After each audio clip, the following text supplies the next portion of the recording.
steam and invention, of magic and mysteries, where nobles wave playbills at scientists who deep in thought nearly trip over pixies delivering news to tinkerers beneath the stage of New Europa. Sit back and enjoy the scene as the actors act, the singers sing, and the players play out the adventures of Castle Falkenstein.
Hello everyone! Hi! Welcome to our second episode of our adventures in Castle Falkenstein. I am Simon at Wandering DM. I'll be GMing. I won't be GMing today's game. Wow, I'm just... Whew. Hi! Are we switching roles? No, we're not. You do a way better job than I at GMing Castle Falkenstein. Fair enough. No, but we are going to continue our adventures in Venice in a moment. But before we do so, I would just like to thank all of our sponsors here, starting with Tablozzo Games, the makers of Castle Falkenstein. You can grab their books either by following the link in chat or going on, for example, DriveThruRPG, and you can get the PDFs for Castle Falkenstein, which is a Victorian steampunk like social and intrigue type of game. It's really fun. Stick around. You'll see what it's like in play. Our second sponsor is Roll20, the virtual tabletop that we use here on Wandering DM for all of our games. Check them out at roll20.net or with the link in chat.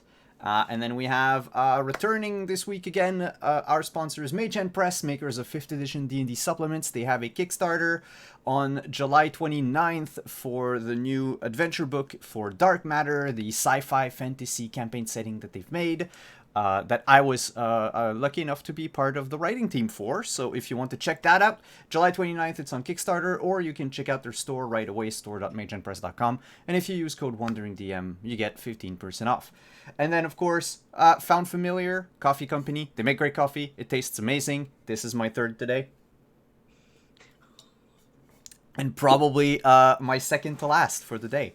So check them out, foundfamiliar.com, or use the panels down below. And then returning again is our partners through the Diceomancy program. Level Up Dice. Check out the purple torch in the panels or the link in chat. And you can get your hands on some shiny new dice if you are one of them dice goblins. That said, you can also help the show and alter our characters a tiny bit using the, I'll call it like the, oh, sorry. What would you call it, Chris, while I'm coughing like crazy? Well, you would be, I would say, unlocking fate and the potential that each one of these characters have by donating at least $20, or every time the bar that you see at the bottom builds up to $20. So you don't have to even donate $20. Collectively, you can do it. Penny at a time if you needed to, though all of the alerts might drive Simon mad, and I won't be upset about that. However, once they reach $20, a divine revelation happens, and one of the characters will reveal something about their backstory or a secret potentially. And by doing so, they will increase one of their skills that is currently at an average rating and bump it up a level to good. If you donate $5, every player will get a +2. It's called Deuces Wild.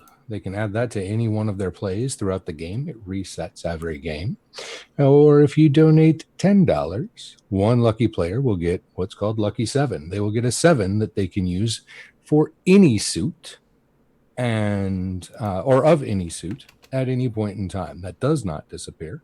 They can hold on to that for as long as they need.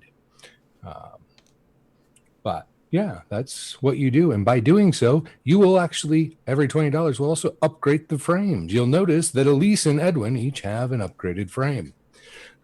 That is because during our premiere, someone, I would call them our patron of puns, Godless Lawyer, donated and bumped us up through that $20 twice. And we had 2 divine revelations.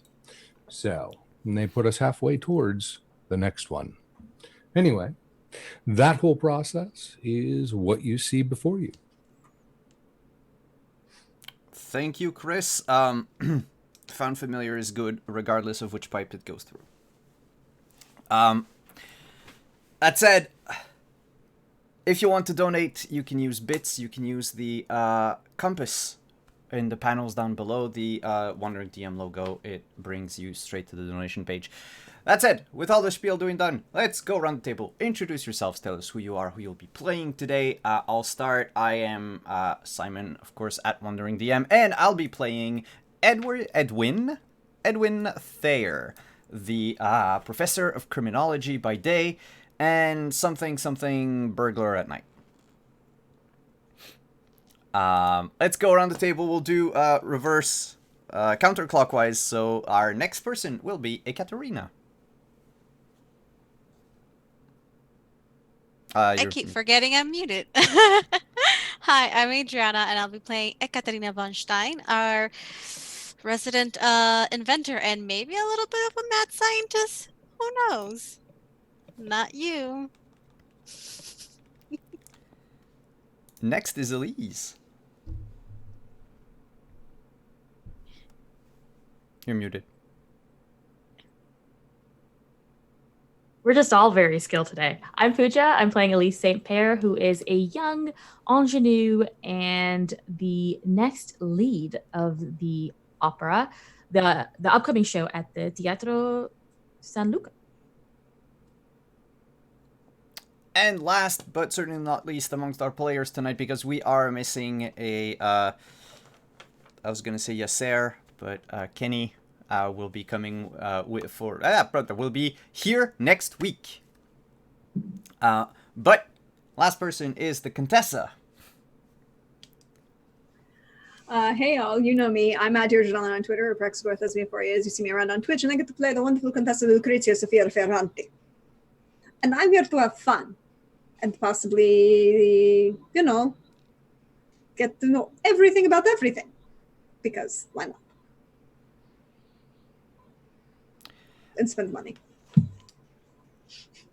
And to tell our story and put mysteries and challenges in our path is our gracious host for the evening. Please, Chris, introduce yourself and take us away. Thank you, Simon, and thank you to everyone who's watching, both here and on YouTube. My name is Chris Geary, and I will be the host for the evening.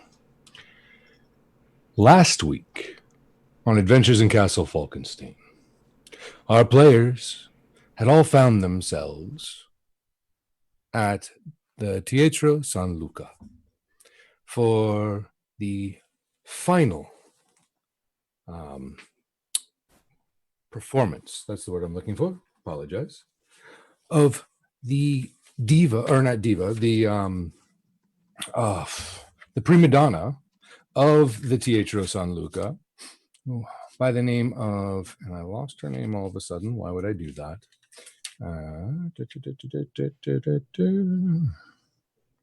Where'd you go?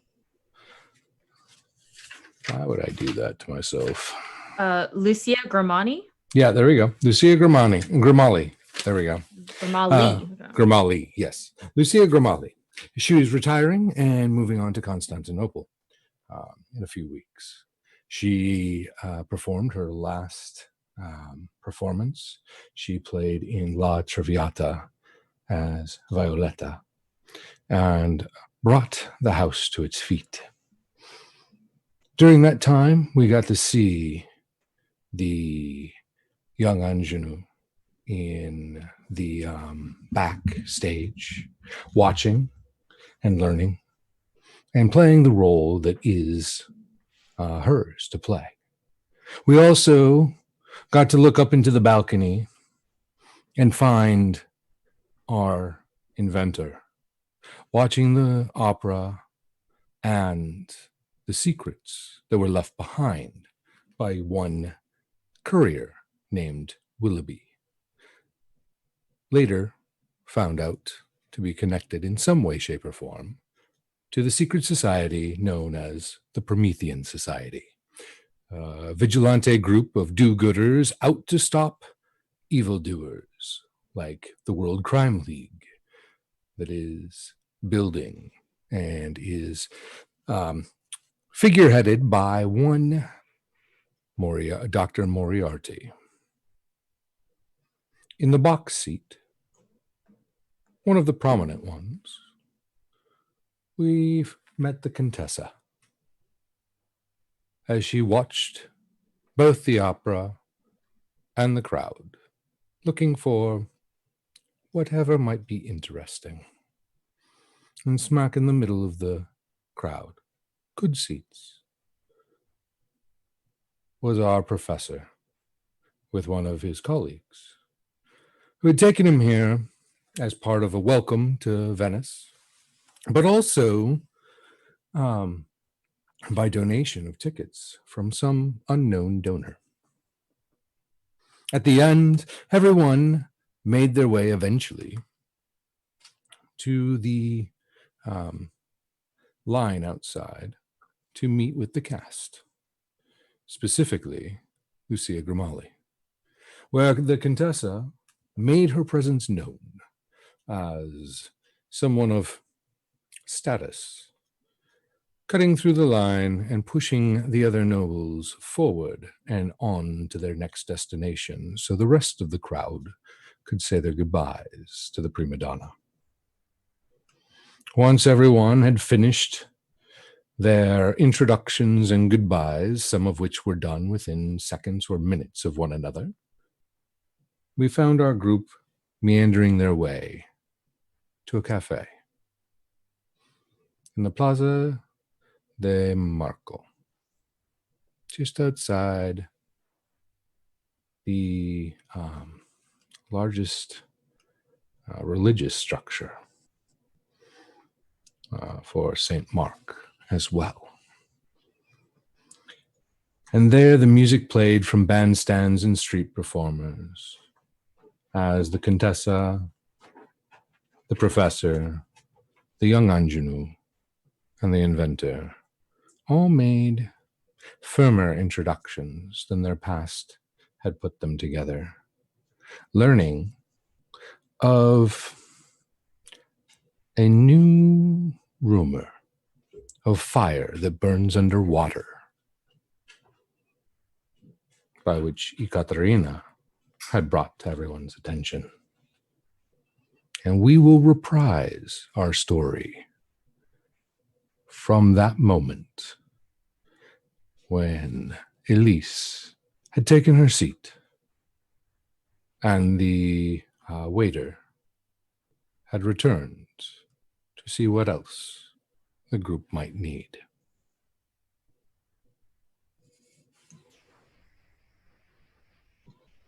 Well, we definitely need a drink for you, Elise. And Professor, are you joining? Oh, of course you're joining us, but what are you drinking? Oh, like I said, coffee. Black, thank you.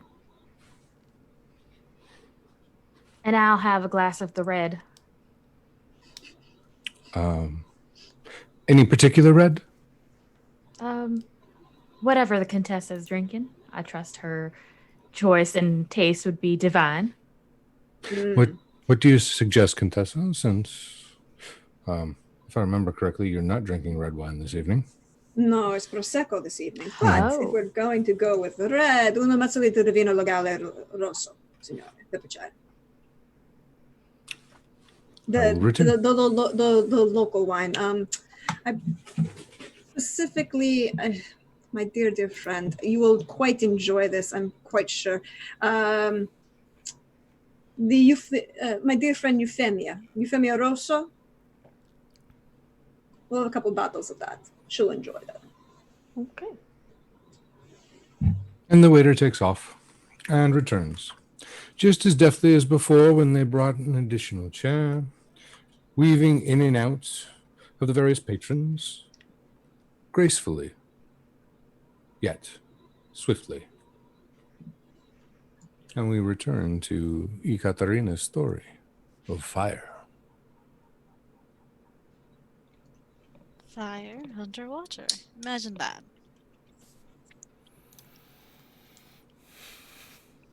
This is really good coffee.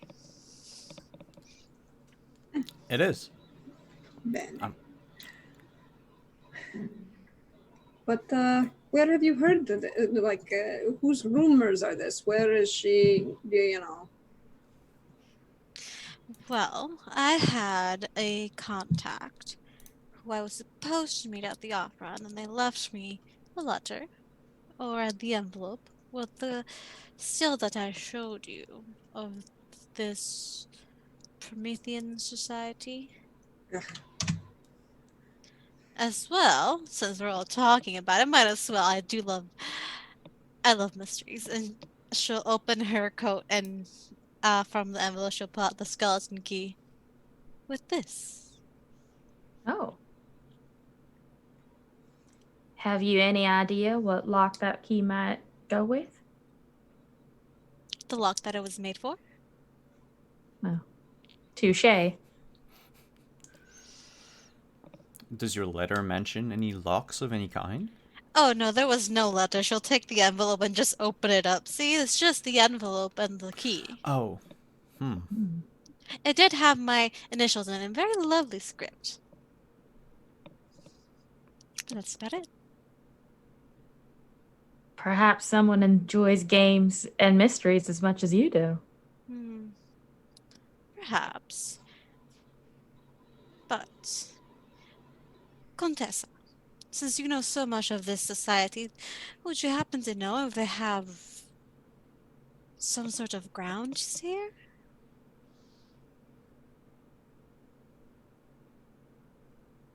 You're muted.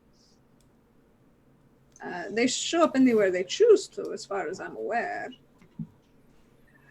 But specifically locations, aside from London and Well, I can tell this was written in London. You see, the Mm. envelope and the stock inside, it did smell very much like London. And tasted like it, too. How does one taste London?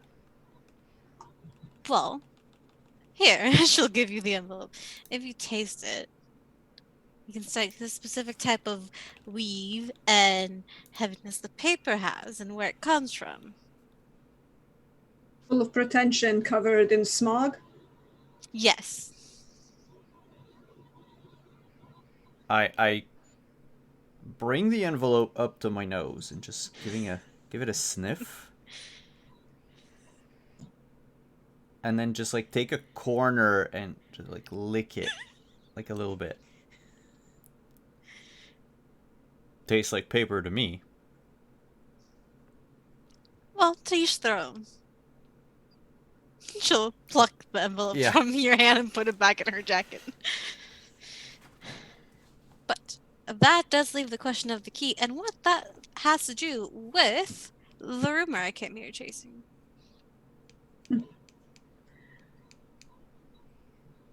The key. Yeah, I know it is a skeleton key, but at the other end, is there anything on the other side of the key?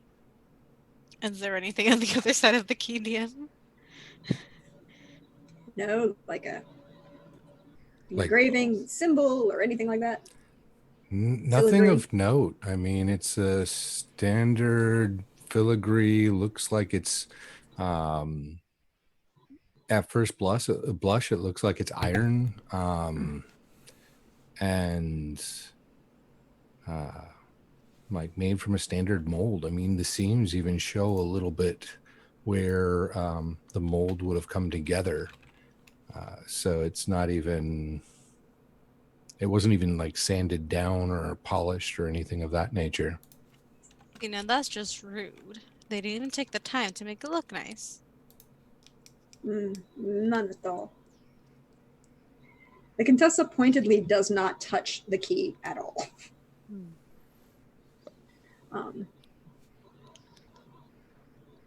But I'm going to assume that it opened something in Venice. One would hope. I sure hope so. I really don't want to go back to Britain. Nobody wants to go to Britain. Yeah. Last time I was there was 2, 3, maybe 5 after me. But then I was fine. Sounds exciting. Eh, Would kind you of. be comfortable perhaps to take the key to a locksmith or lock forger in town? See if they can identify the type of lock this could go with. Maybe. Maybe they know the type of mold it was made from. Yeah. That'd be smart. I don't know if I know about keys, DM, but like, does it look in any way? I guess I don't know how magic sense works. If I took the key and looked at it, do I get hinky magic vibes off of it, for lack of a better term? So remind me again, what rank is your sorcery at? I took the highest one I could. So great. Which is great, yeah. Okay, so that is a base 8.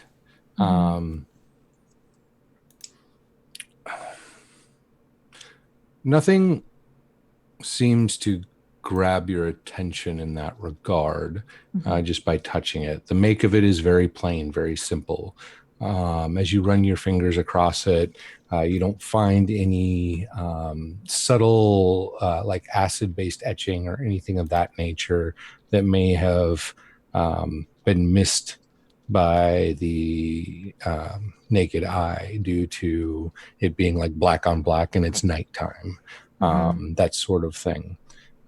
There's nothing that you notice in the shape of the teeth of the key. It seems pretty standard in that regard that would signify any sort of significant like lunar cycle or something of that nature. So the common ones that would come to mind for you are definitely not present. Okay. You think it might just be a key, but would you like to play a card and see if you can pierce further? Sure. So Let's see. What do I need to... Sorcery? Sorcery. Diamond? Yes. Well, I gotta do what I gotta do. Which is that? Okay. So we're going to play that, and I'm going to blow that up a little bit so it's a little easier to see on screen for everyone. And so that pushes us to an 11.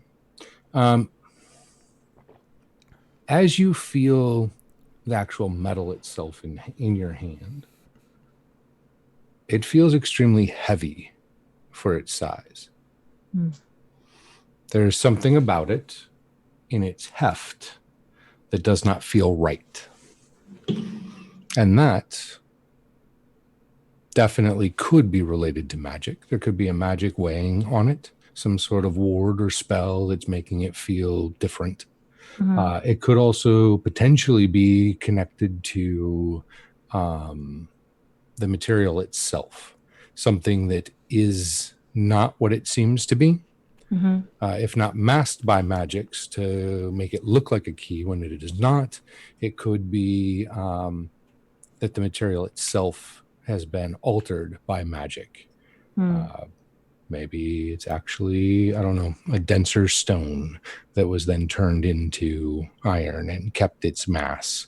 Or maybe it is a metal that is not actually iron and has some heavier density that the magics have helped it keep its look or shape. Or maybe something completely different. But that's the oddest thing that you find. You can't say for sure that that's magical, but you definitely wouldn't rule it out. Okay. There's more to this key than meets the eye. I'm not sure whether it's magical, but it could be something alchemical or scientific as well. Not sure, but it is, no matter what, it is a little bit more complex than it looks. So you're saying that it may not be the iron it seems to be. It's very possible. Well, let's see. Whoa. You think it's made of something else? It could be. I'm not sure whether there could be magic disguised in it. It could be something as simple as a semi-precious stone disguised to be iron to not draw attention. I can't tell right here and right now what might be the issue, but I sense that there is one. May I see it? Of course. I'll hand it over. She'll take it. She has a bag next to her on her feet. She takes it and puts it on the table, and it clanks heavily. And she opens it up and takes a very small torch, almost like one that for current day used for creme brulees. And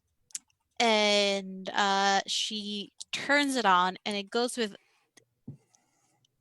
such a big flame that such a little canister could not contain, and she just torches the end of the key. Not the one with the open that opens, but the head of it.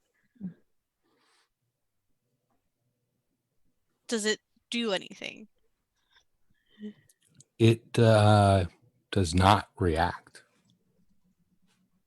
Like, it doesn't react like metal would at all?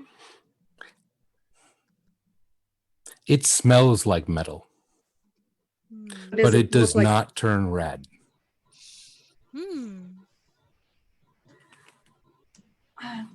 In fact, what is your base perception, everyone? The Contessa's is great. Good.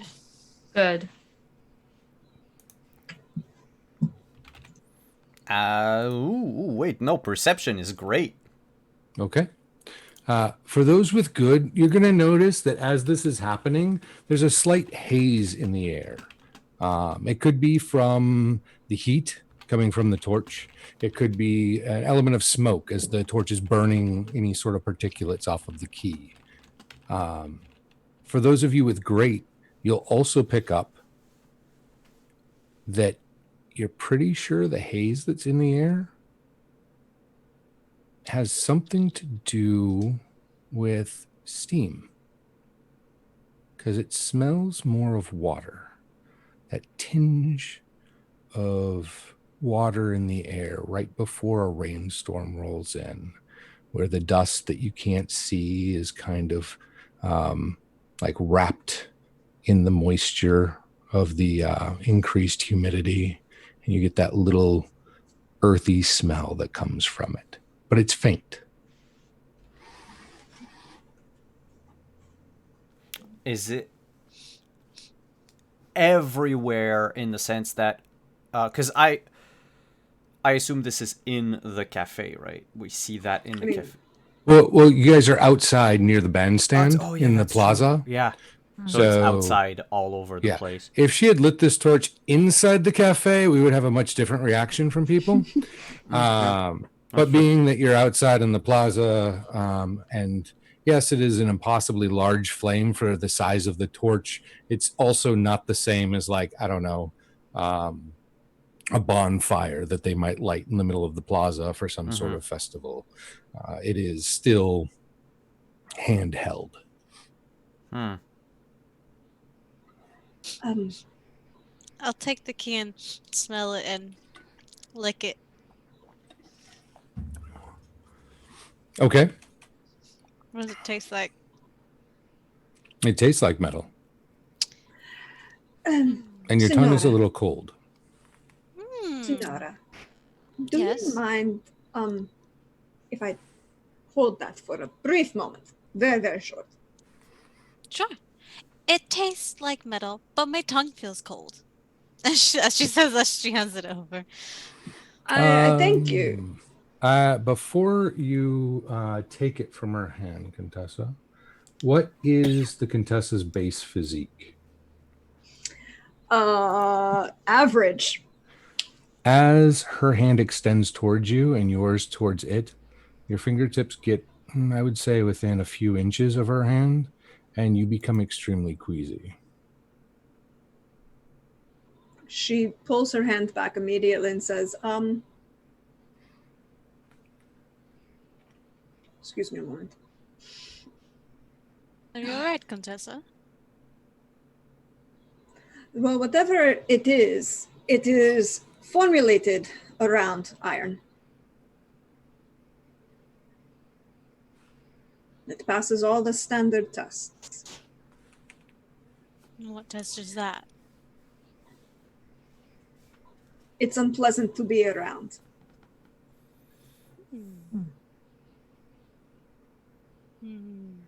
She looks at you and just goes, well. But more importantly, there's some sort of magic on it. I can see it. There's something with water. Yes, and it should not be cold after that flame. Not at all. But it's enough of real iron that I would prefer you hold on to it and not let it anywhere near me. Thank you very much. Of course, and she just pops it in her jacket pocket. So, looks and acts like iron, smells like water, tastes cold when it should be hot. And I'm going to pause right there because due to the donations from both Time of Gifts and the resub of Berserker Rage, we have a few things I want to throw out to the party.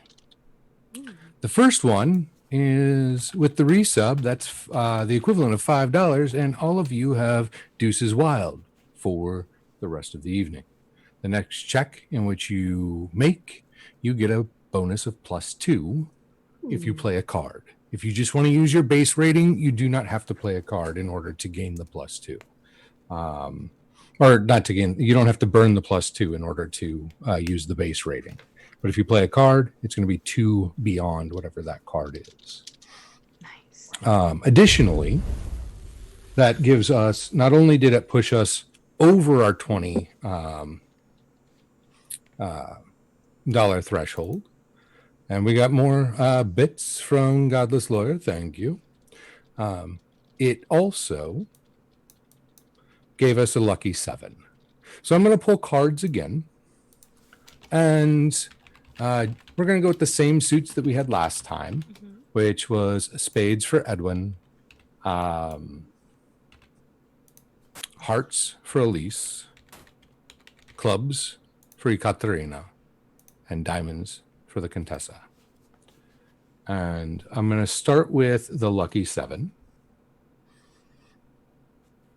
And then we're going to do the divine revelation. And our lucky 7 will go to Ekaterina. So, make a note somewhere for you that your character has basically a bonus card in their hand, which is going to be a 7 of any suit you want it to be. And you have it until you play it. And we got another donation. Thank you so much. So that'll be 2 Divine Revelations. And I will recall the lucky 7. And then I'm going to shuffle and deal. And I'm going to do both of them at once.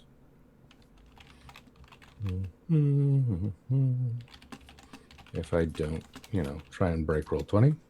And the first one will go to Elise again. And the second one, clubs. So, Elise, you went through this last week. Mm-hmm. You'll look at the skills that do not have a rating. So those are all average. Mm-hmm. So you haven't placed them at good, you haven't placed them at great, you haven't placed them at poor. And looking through them, I want you to find one that aligns with something about your character that you would like to reveal to the audience. One of the things that Elise has been doing since she came to Venice is work on forging connections with patrons, with members of society, with other folks who can get her to where she needs to get, both as an opera singer, but also as a studier and practitioner of magic. And so since coming to Venice for the last 6 or 7 months, her connections have been vastly improved than what they were back home in the US. Yes, they have. You have been doing quite the work. Some of that was thanks to a couple introductions that the proprietor had made. One of which was through your friend Amor, who's not here at the moment, but who had introduced you to the Contessa. Of course. And another came through the time that you've actually spent backstage talking with Bricks and Swizzle. You'll remember that there is a friend of theirs, or so they claim, here in Venice, has been for a long time, which is why they decided to take the job here to work at Teatro San Luca in order to reconnect with them. An old dwarf. They make the claim that the dwarf is old enough that they don't even remember their age, but that could be tall tales, especially when they're drinking. Bricks tells all sorts of tall tales. Swizzle is the sober one, because Swizzle rolls their eyes quite often when Bricks is drinking and talking. But this dwarf is by the name of Rolst. Rolst von Gribben is what he's known by. And he seems to be someone who knows things about things, according to Bricks. When Swizzle is fully sober, Swizzle would tell you that Rolst, it's not just things about things. Rolst von Gribben made their name as a thief. Very talented thief. While Swizzle cannot substantiate the stories, according to Swizzle, Rolst von Gribben was the one who stole iron before the dwarves actually became dwarves and they were still fae, and helped the dwarves learn how to manipulate metal. Metals like cold iron. At least, that's the legend. But you'd have to meet Rolst yourself. Unfortunately, Bricks and Swizzle, even though they gave you the name and they did give you an address, you haven't been able to locate the place. The address for Rolst is simply 14 6th Street.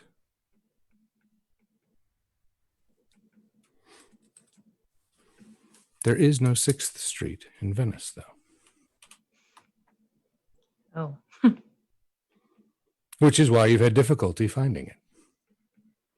Makes sense.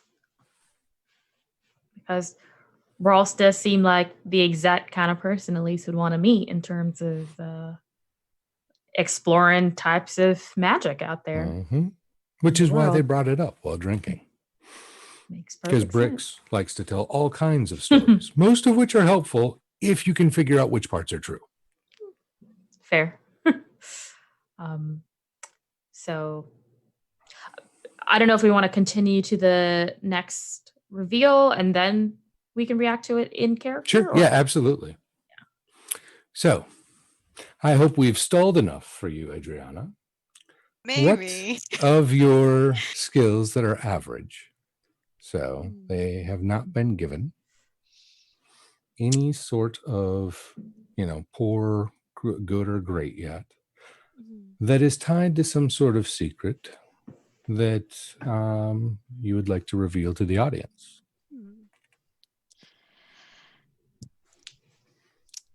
Oh, okay. Or a bit of backstory. A bit of Either or. backstory. There was one time when Ekaterina was in France. No, maybe Turkey. Maybe somewhere next to the North Sea. She doesn't remember.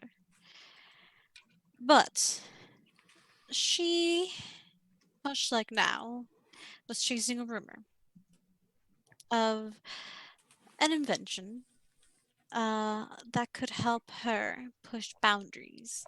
If she could just get to it, see it. She didn't want it for herself, she just wanted to study it. So she did what any rational thinking person would do and broke into the laboratory and went to see the invention, of course. Problem is, people found out that someone was there, and she had to quickly stealth her way out. And what better way of learning something than under pressure and threat for your life? Mm-hmm. So, it was this moment that she had to very quickly and efficiently learn how to sneak around without being seen. Ah. It's been a while since Ekaterina had to do that. I think she may have almost forgotten about how to be sneaky until this moment when she realized she was on the hunt for another rumor, or she may have to use more than just her wits to get by. What do you think? I think she will most certainly will have to get more than her wits to get by. Excellent. So, thank you to the generous donations, all of you, and the resubs. These are the things that help our channel keep going. And hopefully, these little insights in return are bits and pieces of our gifts back to you. But we will continue on. So, you were thinking about the qualities of this metal, Ekaterina. And what was it that you were thinking?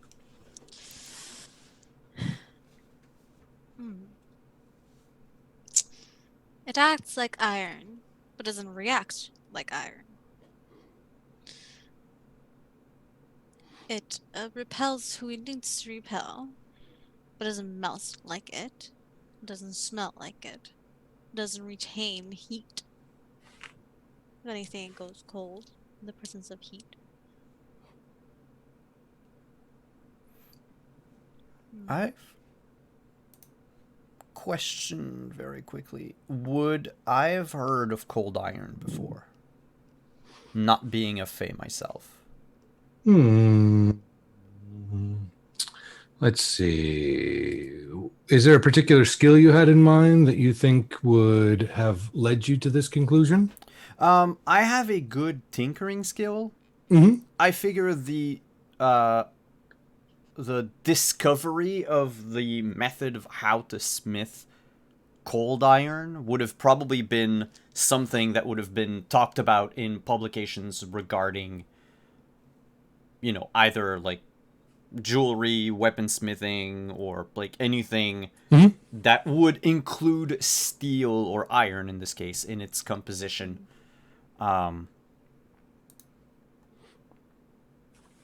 Also, as a Canadian, Edwin would know all about cold.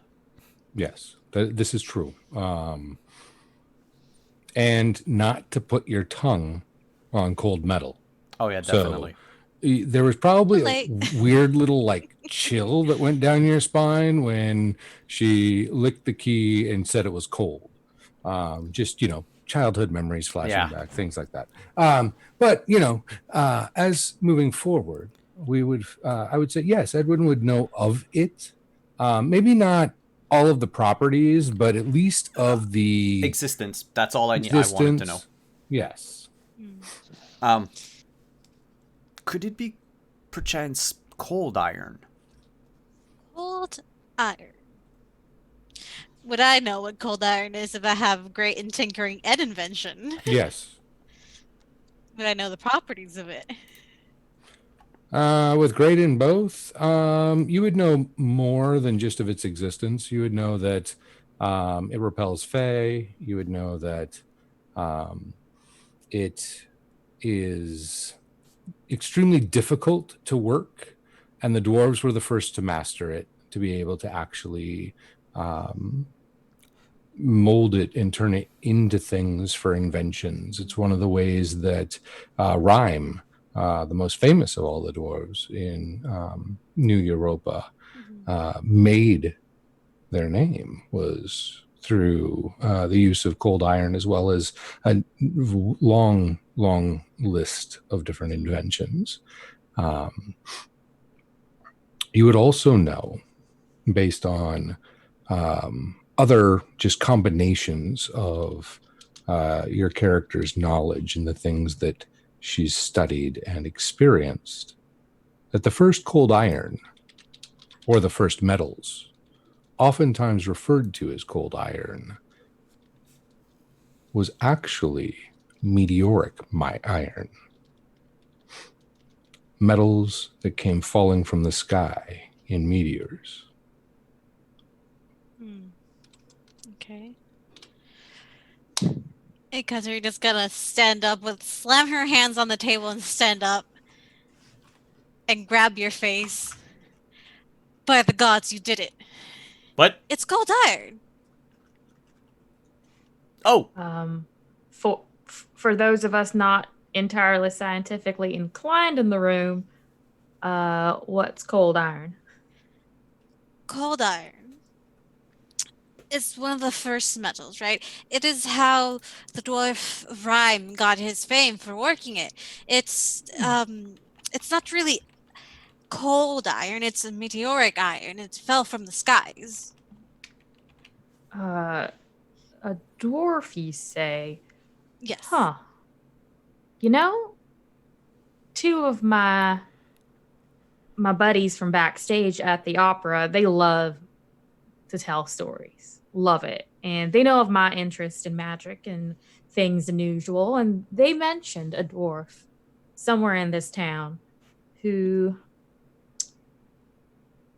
made their name as a thief, but rumor, whether or not they're to be believed when drunk, has that he might have been one of the dwarves to steal the first iron away in the first place, and help the dwarves become who they are.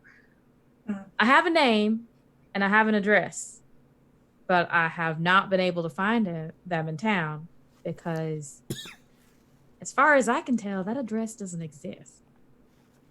The key words here is as far as you can tell. Of course. Now, what is this store's name?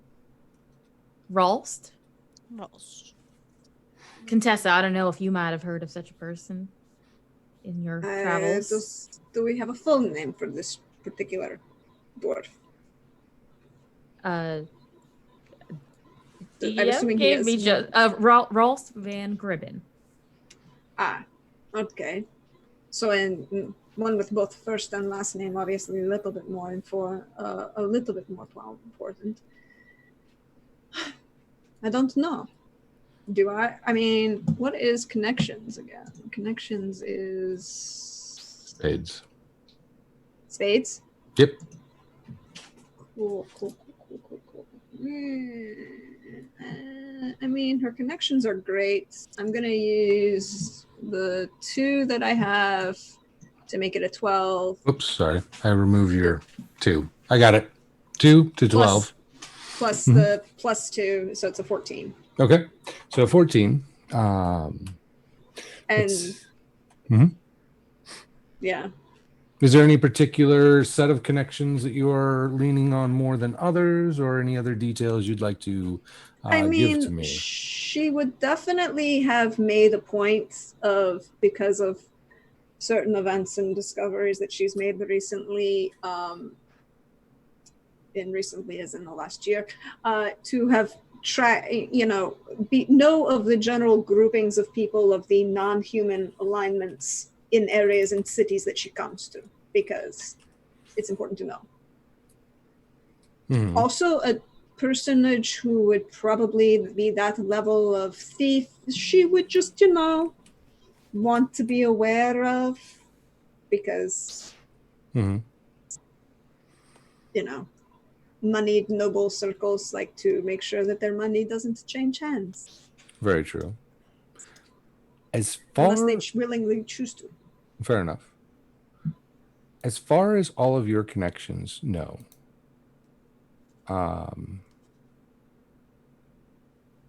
they've never heard of this Rolst von Gribben. It's not a name that runs amongst noble circles. It's not a name that seems to carry a whole lot of interest outside of maybe the dwarves that Elise was speaking to, or speaking of.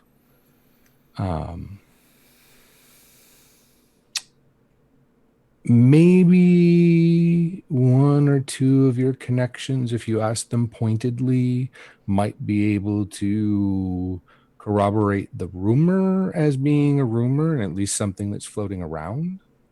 But it would not have been anything that they felt the Contessa would need to know upon coming to Venice, if that makes sense. And what the name doesn't sound familiar. What was the address? 14 6th Street. With, of course, 6th Street being the street I haven't been able to find. But what's interesting about this person is that they seem to be someone rumored to know things about things. Person who knows things about things is a person I would love to meet. Same here. I've just found it impossible to track them down, but hey, 4 heads are better than 1.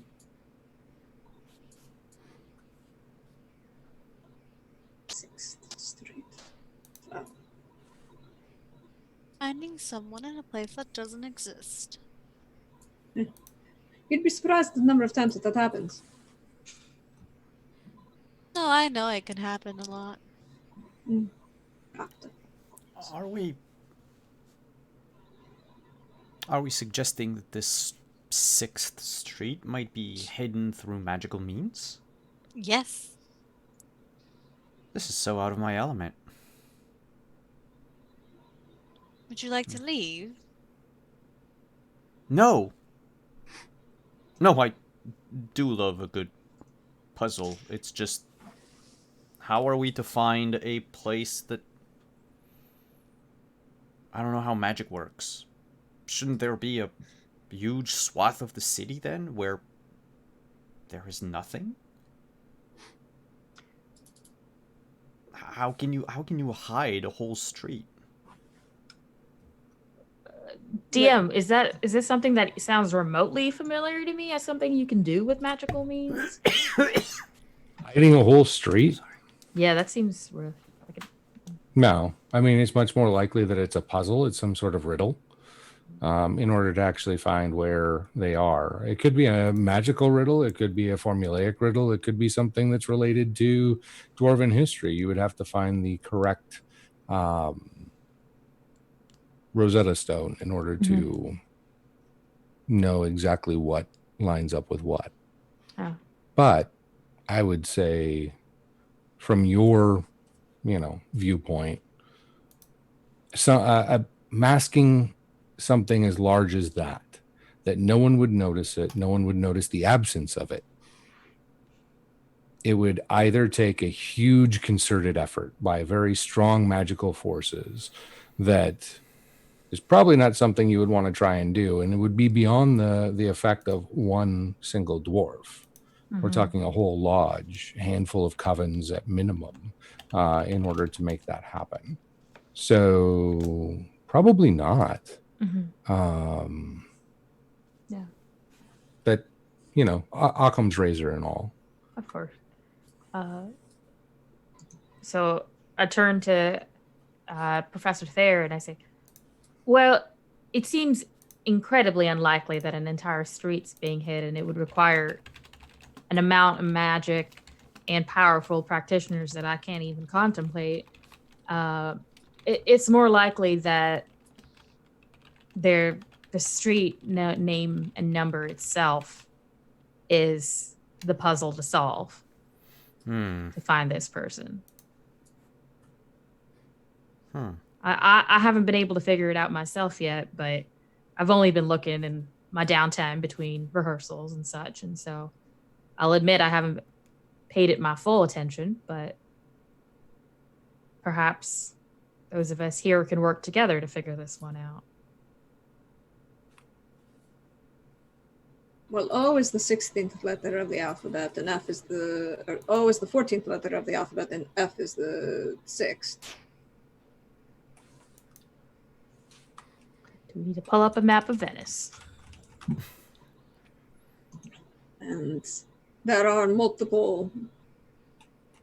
many neighborhoods in Venice, many little islands that are conjoined into one bigger island, and all of these things. But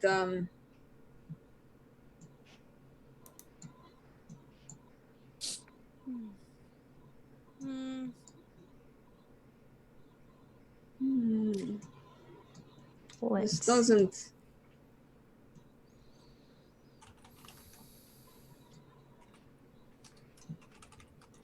I mean, a map of Venice.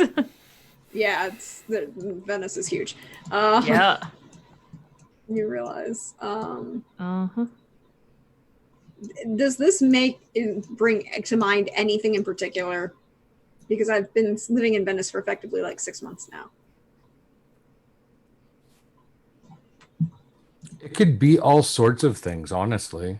There's just like 14 and 6 are very common. They're just very common. And then they said 14 6th Street, so there's the name Street in there, which may or may not be part of the clue, or it could be a red herring. But I mean, once you add all of those variables in without having something more, you're probably doing a lot more guessing than knowing. Fair.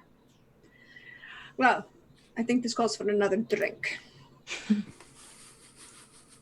That is a good idea. Should have something stronger than coffee. But I never do well with anything with alcohol in it.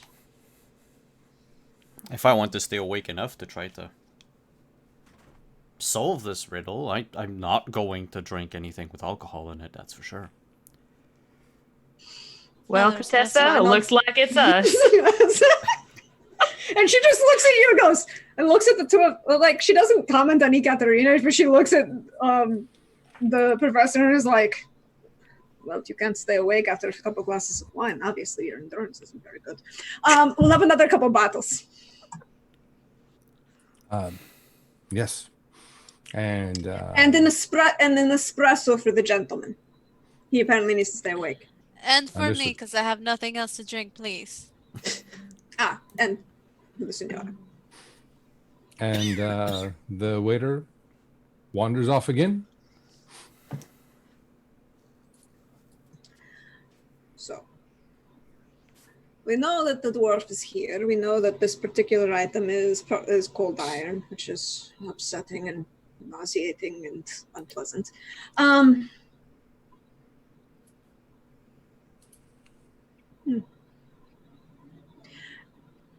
DM, the size of the size of the key itself, just general size. Mm-hmm. Would you say it's like a door or a gate, or versus something like a smaller lockbox? You know, are we talking like The size that you would equate this key to most readily would be either a steamer trunk for travel or the like keys that they have for like French doors that are indoor, so like locking a study, not locking the external door, if that makes sense. Yeah, no, that makes sense. Well, it's too small to be the door or the gate. It could be an internal door, or probably maybe a steamer trunk, but it's nothing small. But there are so many places and it could be, or things it could be. It could be at the train station. Could it be at the Tablozzo? We have too many variables to make a final decision in this. Too many variables for a puzzle, too many variables for a key.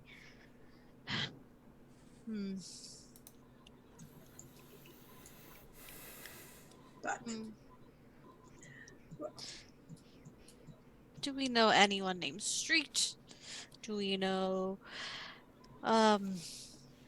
what's would I God, now I have to actually pull Well, up I mean- science stuff Oh. one second. Who Go ahead. delivered you that letter? But here's the thing. In Venice, nothing is named for a street. Look, and she kind of gestures because you're sitting. Well, no, you can't because of where you're sitting in the Cafe Fiat Lorien. She gestures largely. There are no streets. It's the Rio. Everything is named for the canals.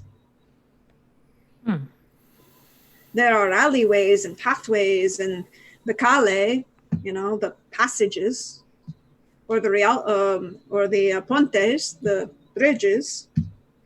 But you don't call things for streets. That would be a via. And there are almost no via in Rome or in Venice. If he's in Venice, he's, definitely has a very strange address.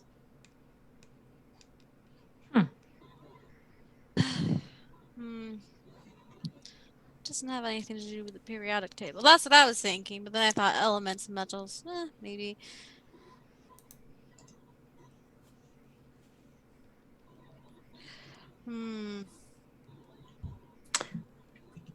Curious for sure. Would I be able, looking at the address written out, would I be able to use my perception or my invention to kind of try and figure out what is the base of this riddle? If it's in code, if it's from something that those numbers represent? Is it scientific? Is it more a word riddle? And what did you want to use again? What skill? Either my perception or my invention. Okay. And your perception is good and your invention is great, correct? Mm-hmm. Let's see. Would you like to play any diamonds? Because they both fall under diamonds. Yeah. I'll do it. And, well, this is the only diamond I have. So that's 13 points for the King of Diamonds, plus, at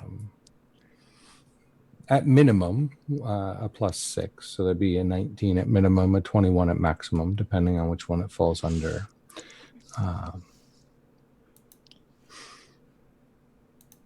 You are pretty certain that, and hopefully Godless Lawyer enjoys this, that this is a riddle with a key.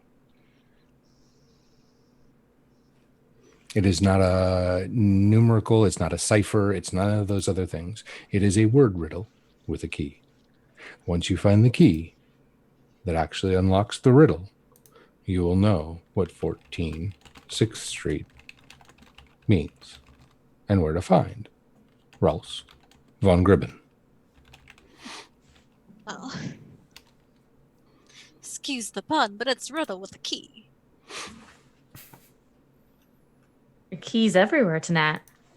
Yes, it seems. Well, we need the key to figure out the riddle. And once we figure out the riddle, then we can find this Rolf of yours. And hopefully figure out the key. Yes, oh, I like you, yes. Well, now it's not only finding out what the riddle means or where this key unlocks, but finding the key of the riddle. Maybe those who gave it to you can clue you in as to where the key is or what the key is. To the riddle, I mean, not the key to the that opens an actual lock. I could try, but given that it'd be interesting to know if they gave me the riddle or the riddle was given to them, at least. Because if they made up the riddle, then they probably would not be giving me the key. But if that's just the word they heard on the street and passed along, then it's worth asking if they know any more. I can certainly do that the next time I'm at the theater. It's worth a shot. Mm-hmm. I mean, the only thing that Venice uses ST for is for a saint. Mm-hmm. Preferably Marco, although you could have San Luco. 6 S Street. Sure, just 6 ST. So it could be the 6th saint of something. Or Well- the 146th saint of something. But if we're looking for the key to the riddle, I guess, what does that mean? A key to the riddle? Key that would... Usually it's the means by which the riddle can be communicated and understood by other people and possibly translated. Like, say, a book code, a very common one, right? Mm-hmm. This particular page on this particular word on this particular page, but you have to have the same copy of the same book. Of course, yeah. I just asked because I wonder if it would be better use of our time to look for the key rather than the key to the riddle. Oh. And I just don't know. Would there be, once again, this isn't my expertise by any means, but would it be better for us to spend time trying to figure out the way to get our hands on the key to the riddle, or see if we can solve the riddle without a key at all? Well, we might spend more time trying to solve the riddle without the key, since there are so many variables that each number, letter, and letter could be designated to, than finding the key, which might also take time. So it really depends where you want to waste your time. That is fair. I suppose for now we have drinks. We do. That'll certainly help. Yes. Are there 146 saints? I don't even know. There are 365 Yeah. at least. So what's the 146th day of the year? Oh dear. Is it a leap year? It wouldn't matter. But I love how this is a thing, and I love that the May Contessa would know that. 26th. Seems so much earlier than I thought it would be. Saint of the Day calendar. Philip Neri? No. This is going to be the problem. What did you say? May what? May 26th. It should be Philip Neri. Yep. Yeah. As long as the things haven't changed. Yeah, we're fine. Rome. I mean, Rome is very pleasant. I quite enjoy visiting and going to very places. No, more importantly, he's a Florentine. Florence is a whole lot closer than Venice. They also do a lot of business with each other. But I mean, there's the standard operation of, if you're going to talk about a saint in Venice, you would talk about that one. And she gestures to her right at the giant Basilica of San Marco. That might be too obvious. I mean, Maybe. What's the 6th saint? Or the 14th? Well, it depends on what day you're counting from. Fuck. Are you counting according to the liturgical calendar, or are you counting according to the Julian calendar? I don't know. I've seen much too many calendar versions in my lifetime. Yeah. That's a valid answer. That's a very valid answer. Why can't they just stick with one? I get confused every time they change it. January 6th is Epiphany. Yes, and that would... I wish I was having an epiphany right now. I mean, I quite enjoy it. I mean, we get the Stregonona comes, but that's not what we're talking about. And all I know... Oh, sorry. Is if you type 6th saint, just like the 6th saint,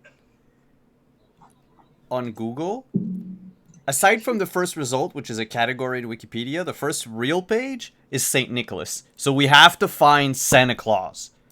That's the whole game. Christmas in July.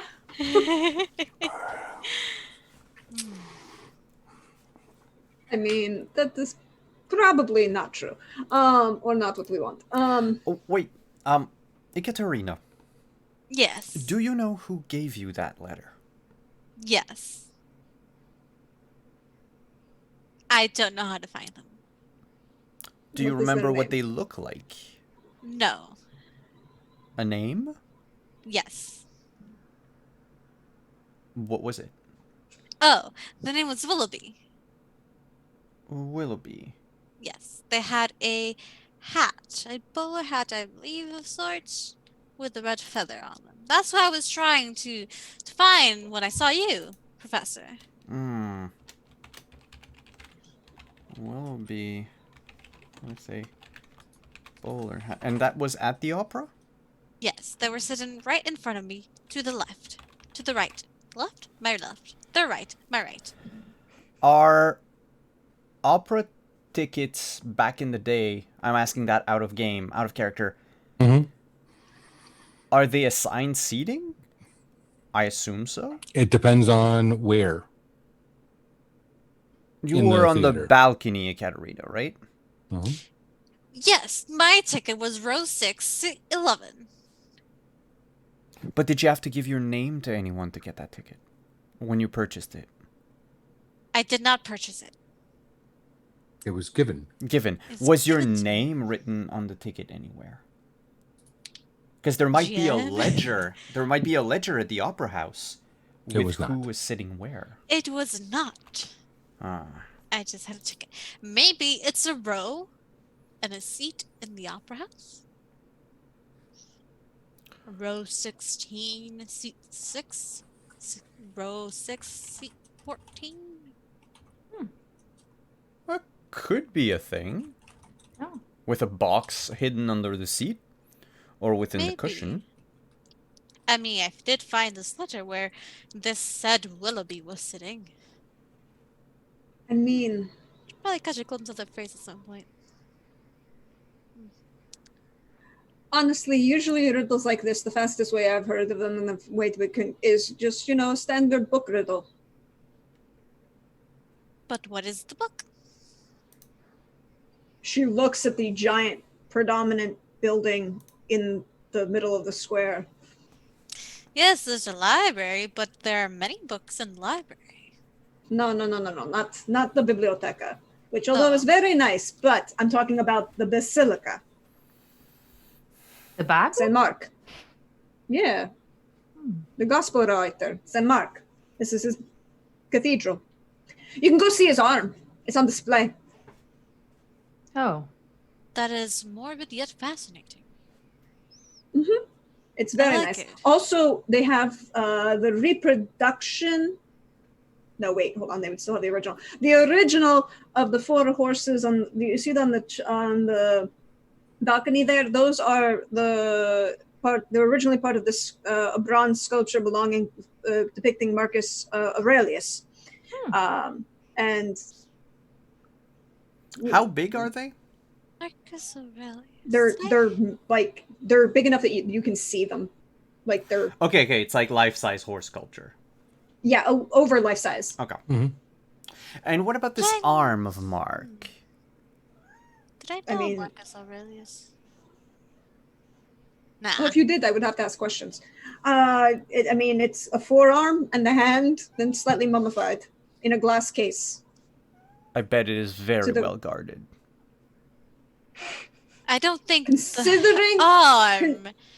considering that the Venetians believe that San Mark is their patron saint, and that they kind of repatriated him from Cairo. Don't steal Yes. the arm. Challenge accepted. No. Wait. Hold on. There's We no don't actually resale know- value on the black market for an For arm. an arm. There might for be. a mummified holy relic of an arm. No. Yeah. But the more interesting point on that is we don't know that you're a thief, right?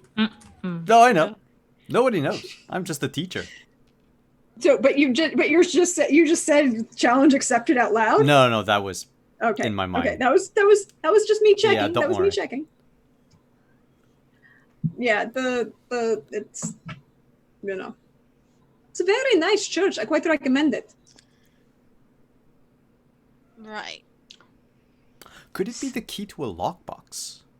Like a safety deposit box? Did that concept exist in the 19th century? It's a little big. Like a Lock vault and a- boxes, but it's too big for that. This Oh, is okay. way too big for that.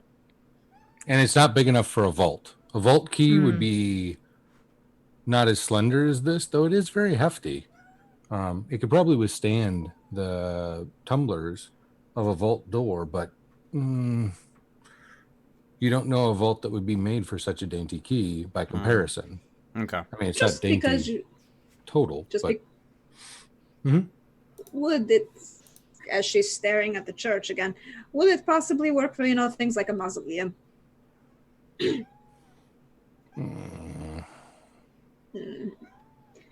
Yeah. Cold iron is rare. Not a lot of Yes. people, aside from dwarves, from what you said, Ekaterina, know how to smith it. Correct. I mean, yes, kitten. Are there any dwarven smiths in Venice that could recognize the work of another colleague or something? You know. I'm sure that you could probably find one. Dwarves are sought after as tinkerers and smiths throughout New Europa. The dwarf holds are sovereign unto their own. Some will venture out and set up shops in the various cities, but it really depends on who you find. But in a place like Venice, you're likely to find at least one.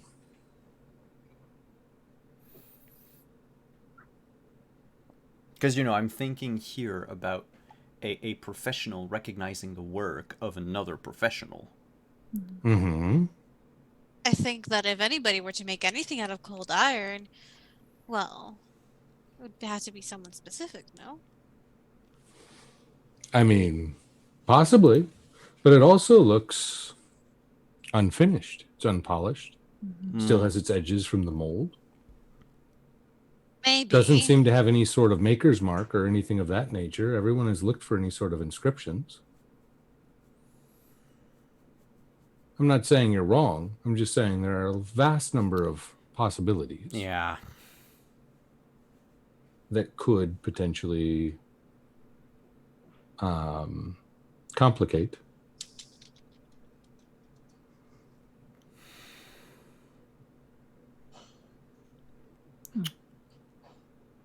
Honestly, the only thing I can think of when it comes to the stupid riddle is San Mark and the Gospel of San Mark, and so. But Well, we can certainly look into that when we get our hands on a copy of the Bible. I mean, I'm sure there's one in my villa. There probably is at least 4 in various languages in my villa. We could take a look at that. I do love a good villa. Well, of course, I'm quite sure that it is getting a little late, and we would hate to be here all night. Paying By a for little someone else late, to it's drink. pushing on to like 11. Yes, well, paying someone else to drink. I have perfectly good alcohol. Perfectly good. But I'm quite sure that would be. Would you all like to attend to the villa? Of course. I'd be delighted. Sure. Professor, that villa must be better than where you're staying, no? It's certainly better than where I'm staying. I just wouldn't want to invite myself. Are But you the sure? princess has just invited us.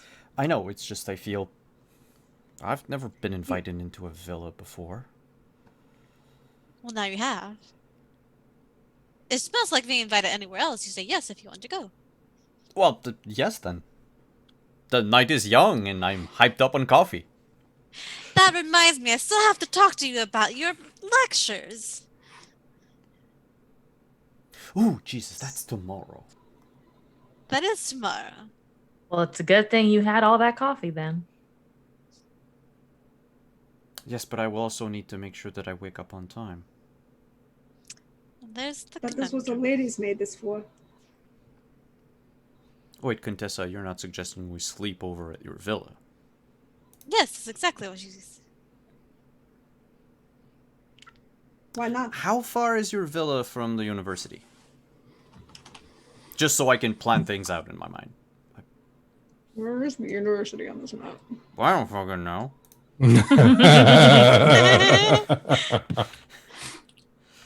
I can tell you where the villa is if I could figure out where. I mean, because I need the old map because the university isn't in Venice itself anymore.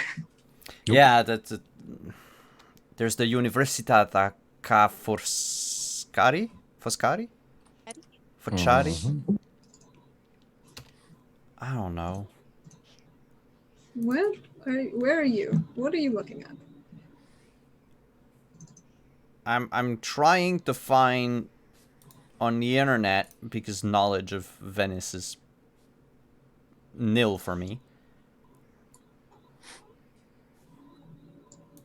But there's a public university in Venice which would be impossible for me right now to walk to. Thank you, Google Map.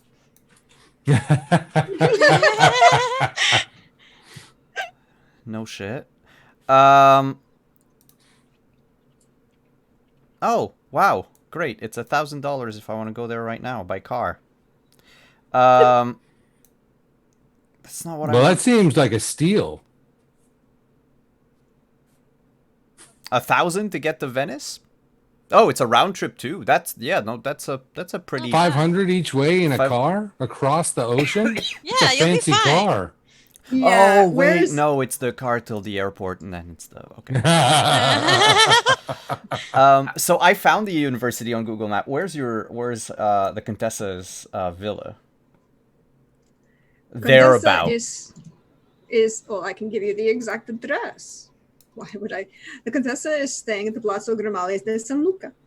Palazzo de San Marco. Grimani. No. Palazzo. Palazzo. Palazzo. The Palazzo. Yeah, thank you. No, I got it. Which one? Grimani. Grimani. Grimani. De San Luca. De San Luca. Palazzo San Luca. There's no Grimani, apparently. Whatever. It's 6 minutes away by, car, I guess? How does it work? Is it off the... If it's off the canal, it could be by, ferry. Oh, Grimani yeah, de okay. San Luca. Yeah, Grimani de it's San one Luca. it's one canal over the university. I don't know if they count like the city Grand blocks. Canal? Yeah, it's right across the Grand Canal. Oh, so I'm where's good. I'll the- go for a morning swim. Oh, the Campo de... Oh, okay, I know where that is. Never mind. There's bridges, too. They're like the Ponte Rialto. It's about a 10-minute walk to the Rialto Bridge to Is it- cross. To show I've never been to Venice, I think people swim in the canals. That's how it works. Not in the Grand Canal. No. I don't know. Putting aside... the swimming in the Grand Canal would be like saying you're going to swim in the Montreal River. Oh yeah, people do it. Yeah, but you wouldn't do it in the middle of the river, and you would... Because there's enough boat traffic. Remember, all of the boats are the way things get done. So it's like all the cabs, all the taxis, all the buses. I really need to play Assassin's Creed again. They're all on the water. Well, No, that's... But yes, to answer your question, now that my character's uber brain has calculated all of that in his mind, I would be delighted to sleep over at your villa. I, for one, am more than happy to go have a sleepover in a villa with two lovely ladies and a very smart man. Did you say in between or did you say with? Either or. Oh. Well, I suppose that would depend on how much wine gets consumed tonight, wouldn't it? Possibly. Though I do like those to be sober. Reasonable expectation. I mean, why would we want to rush these things? But yes. Plus, you know, have a very nice maid and a fabulous butler, and they'll make sure that everything is getting done. That's a big group. Why would I travel that stuff? Sounds like some logistics to consider, Katerina. I'm good at those. I'm very good at calculating logistics, Miss Elise. Well, in that case, shall we adjourn? Of course. Over there. Yes. Hold on. And as No. our group I messed up. It's not adjourns. the... Mhm. We're good. Never mind. I was about to say, it's the Palazzo Grimani, not Palazzo San Luca Grimani. So it's about an extra 10 minutes. Walk. A whole 20 minutes. Oh, no. Because you have to cross the bridges, as opposed to, just taking a boat like the normal people do. You'll be fine, Professor. Well, Fine. early morning walk won't hurt you. It'll invigorate you. No, and I mean, compared to the player, this character would wake up early in the morning to go to class. Fair. How long has this character been a professor? A good couple of years. Especially in a history department of any sorts. You have a class before 9:30, 10 o'clock, Yeah. and you're a Lord. guest lecturer. You're not doing anything before noon. Yep. Still, I need to be ready. But yes, I will accompany you to your villa. Great. Very well. Perfect. Perfect. We shall get the gondola, and she kind of gestures to the to the waiter for the check at the same time. Fair enough. And as all of that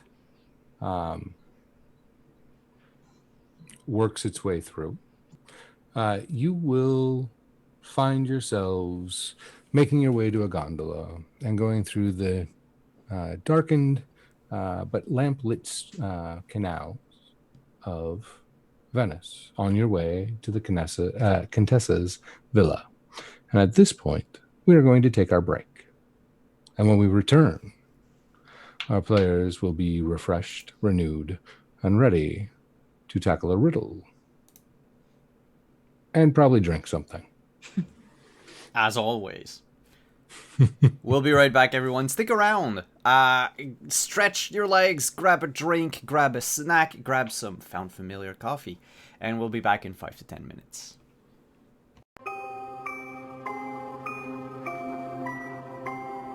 You have been cordially invited to a world of wonder and intrigue, of steam and invention, of magic and mysteries, where nobles wave playbills at scientists who deep in thought nearly trip over pixies, delivering news to tinkerers beneath the stage of New Europa.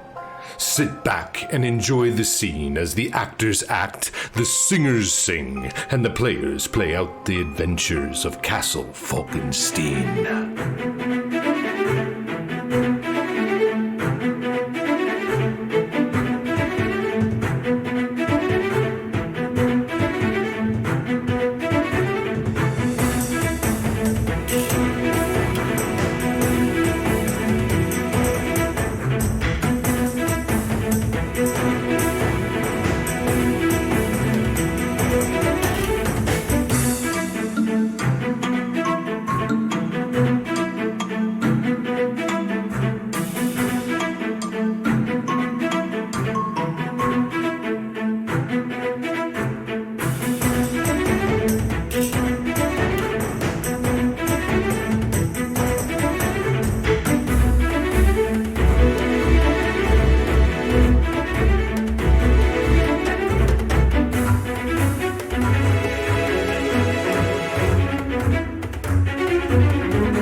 You have been cordially invited to a world of wonder and intrigue, of steam and invention, of magic and mysteries, where nobles wave playbills at scientists who deep in thought nearly trip over pixies delivering news to tinkerers beneath the stage of New Europa.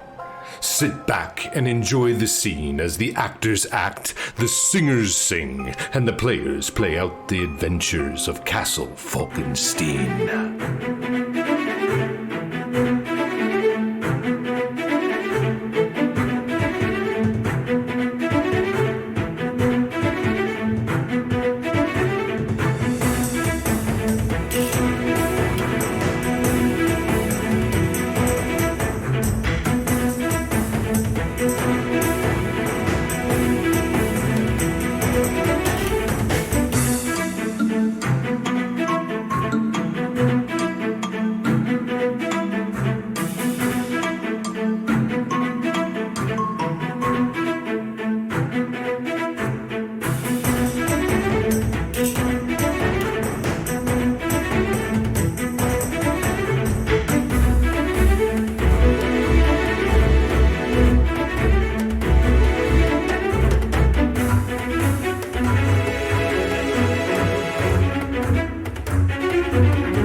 You have been cordially invited to a world of wonder and intrigue, of steam and invention, of magic and mysteries, where nobles wave playbills at scientists who deep in thought nearly trip over pixies delivering news to tinkerers beneath the stage of New Europa.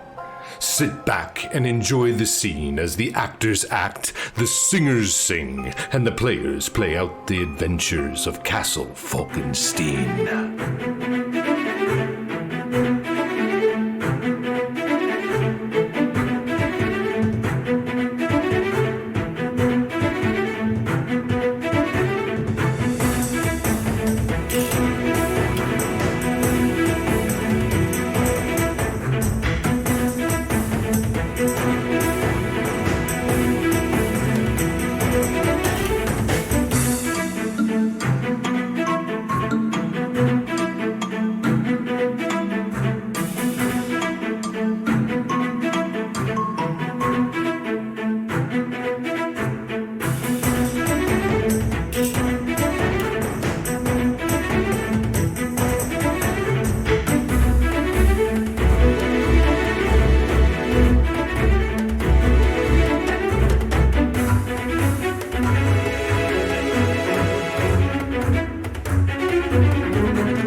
You have been cordially invited to a world of wonder and intrigue, of steam and invention, of magic and mysteries, where nobles wave playbills at scientists who deep in thought nearly trip over pixies, delivering news to tinkerers beneath the stage of New Europa.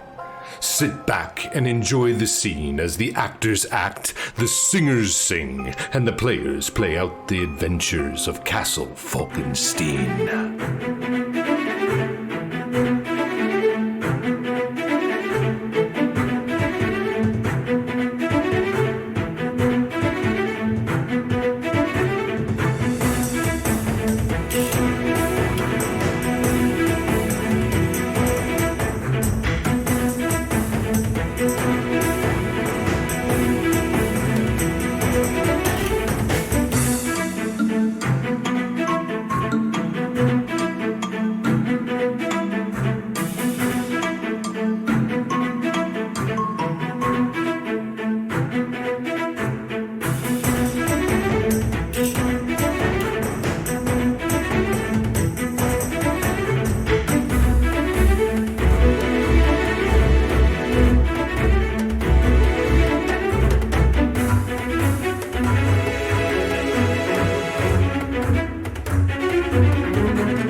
And we're here.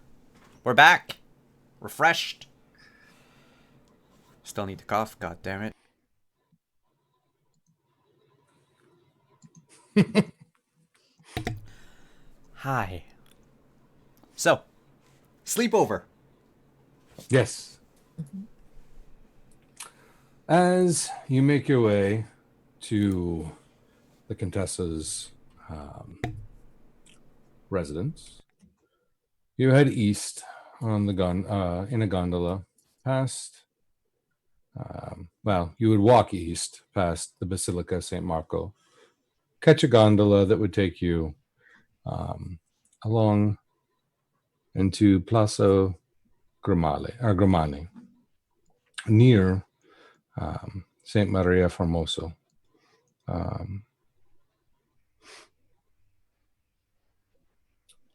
Is there anything that you have of interest to do before setting foot in the villa?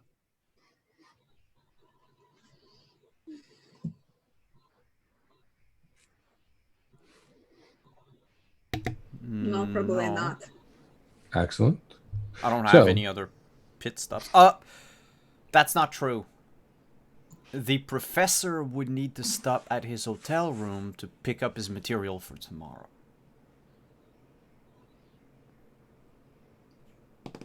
We would need to Where's just detour for the professor to get the...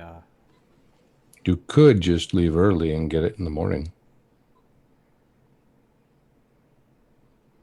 Your hotel is Yes. near the university. Yeah, no, that's true. No detour. Never mind.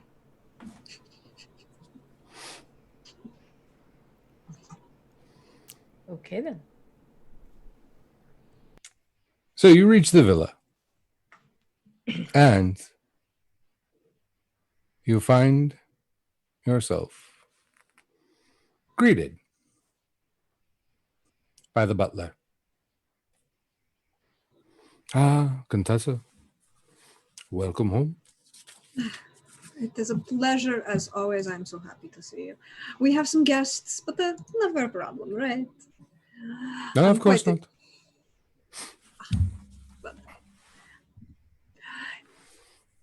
This is Professor Edwin Thayer. He's going to be doing some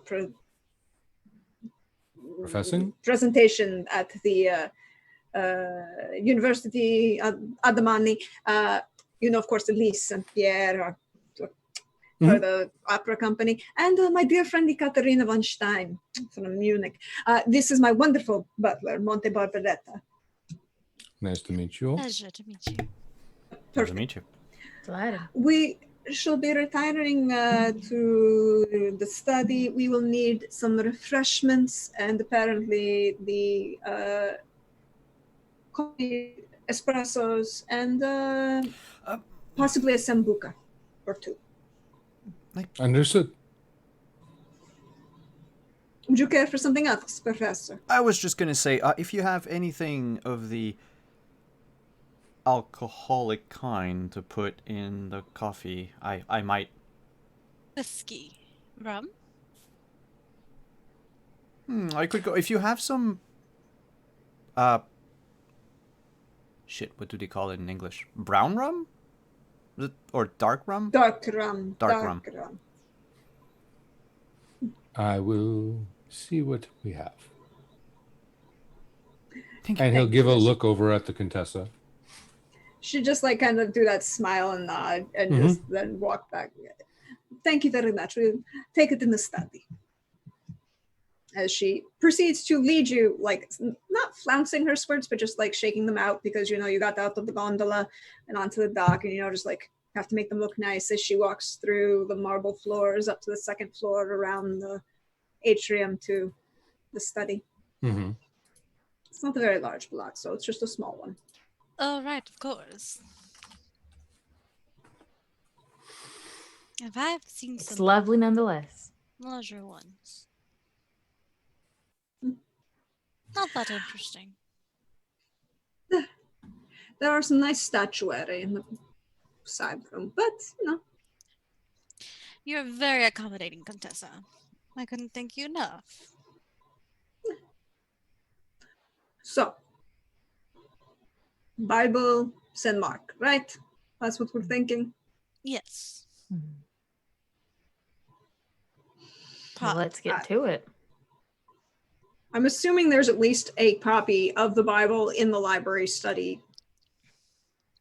I mean, it is the Contessa. She is nominally religious. She is pretty religious, actually. Considering it's the Contessa, I hope there's a Bible somewhere. There's at least one. Yes. There is a Bible in the study. Yeah. There is a Bible for reading personally, and there is a large show Bible on a podium. Because of course there is. It is old, bound, intricately bound, with lots of relief and engraving. Inside, it is all hand lettered in Latin. Interesting. Mortals do love their holy scriptures. This is a beautiful one. Thank you. What? It's a beautiful Bible. No. Can you rewind a sentence before that? You really like your holy scriptures. I think I heard mortals. Well, are we not mortals? Do we not age and die? Yes, but Some I of us don't faster often than talk of others. myself in the third person. Well, that seems like a you problem.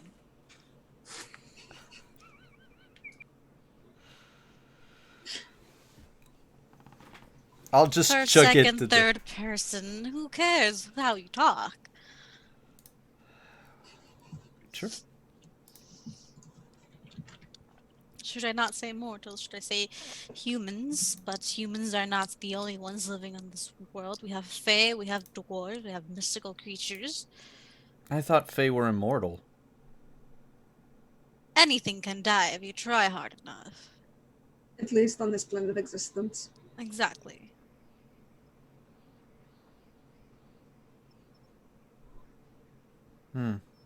This is wrinkling my brain. Humans. You did Well. it again. Did what? Humans as opposed to... Bull? I look at Ekaterina at Ekaterina's ears. Are they pointy? No.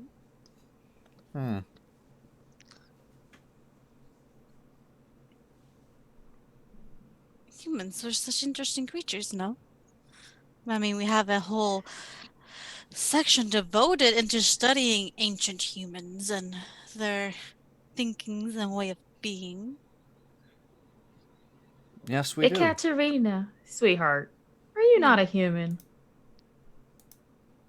What would make you say that? You Not look human. and honestly everything you've said tonight.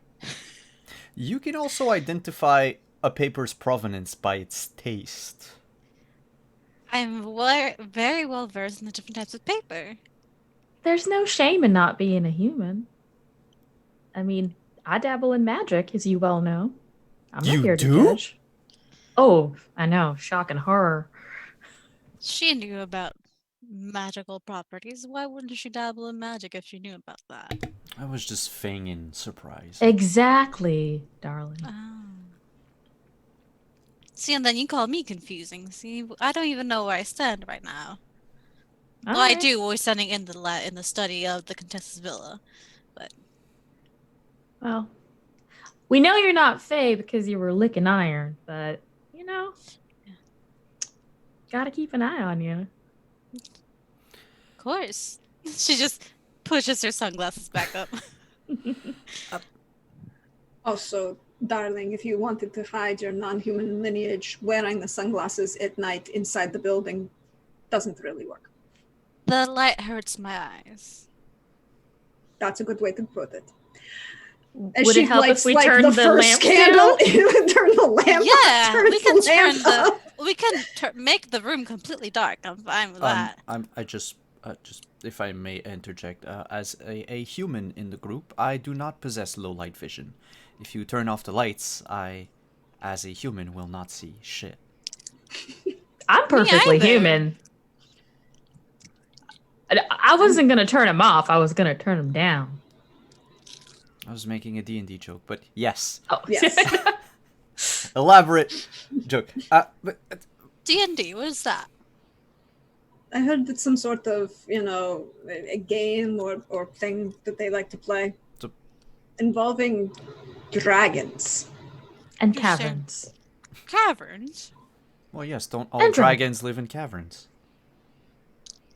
Maybe, sometimes. That said, just so you are aware, Ekaterina, Yes. I would not think any less of you if you were anything, human or otherwise. Right.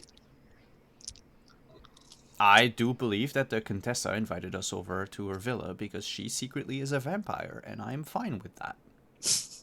Not the vampire. You saw me in daylight. Also, That's true. please. Silver is no problem as she pulls a 15-inch hat pin from the front of her corset. Wasn't she Ah, also just touching the love to have Bible? Yes, so why would she?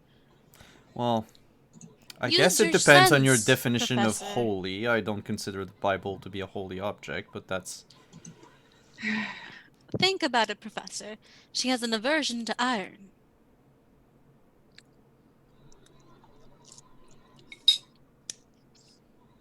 Does she? Possibly. Would you like to have a seat and we can discuss it more? Or are you just going to stand around? I tried to see if anything in the villa is made of iron. Like, as we walk around and go Did you sit not down in see the her parlor, or... pulling back from me handing her the iron key and her getting queasy? But I'm sorry, Contessa, but I don't mean to reveal her secret, but I'm really trying to see how far he really understands things. She might not have wanted to touch the key because of everything that revolved around it. Oh, so I can't have sunglasses inside because my eyes hurt in the light? Well, I'm not good at small talk. Let's just... I on think with we're this. way past small talk. You're trying to find out apparently who I am deep inside. I think that's very much deep talk. I mean, he hasn't even bought you a drink yet. Exactly. That's true. I mean, to be fair, I'm the one who bought all the drinks, so I think That's that, very true. So if anyone, the Contessa can ask me these questions. Is this how flirting works? Because Have from you where ever I'm from, flirted this a is... day in your life? I'm way too busy for that. Oh, Professor, if I was Oh, that's a flirting with shame. you, I feel like the Sure. Contessa, if the Contessa was flirting with you, you would know. If I was flirting with you, you would know. if I was flirting with him, he'd probably be a very different color right now.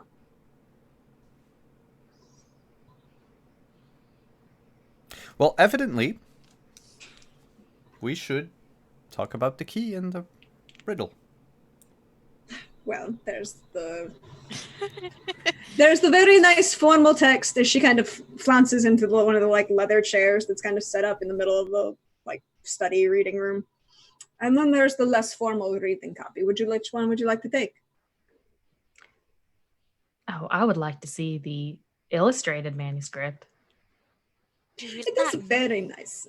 Oh, yes, I do. And you, Miss Simper? I'm sorry, I didn't hear you. And you, Miss Simper, do you read Latin? Do I read Latin? I don't believe I do. But if you wouldn't mind translating for me. Of course. I speak English, French, and enough Italian to sing it. And to live in Venice for 7 months. Well, so are we going to go with St. Mark? Is that where we're starting? Would probably be best. I mean, we're in Venice. I mean, most likely, we're in Venice. Sounds like a good place to start. So Mark 13:6 or Mark 6:14? Right. For both. Whichever one makes more... We could read them both and see which one makes sense. 14:6.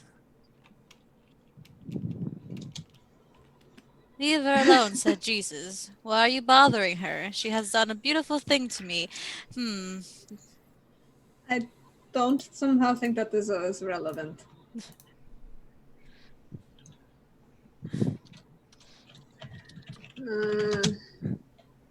Well, there's the other. It's about John the Baptist having Being beheaded. Anyone know where a head might be in the city? I know where the arm is. I do know that there's a cathedral to St. John the Baptist in the city. There's also, a whole bunch of other places we could.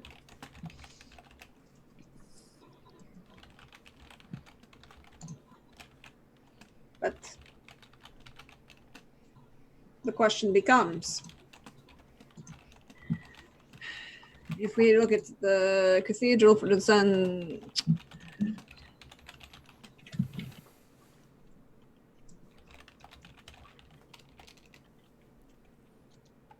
kind of funny, though. We're trying to find a key to solve a riddle, to solve a key. So many keys, so many locks. I mean, there are many churches in Venice. I'm quite sure that there's one for St. John the Baptist. So what clues do we have at our disposal at the moment? Cold 14th, iron 6th. dwarves. Oh, sorry. Of the riddle, right, sorry. 6th Street. But you know, this all assumes that it's based on the St. Mark. There are probably many other options it could be. Possibly.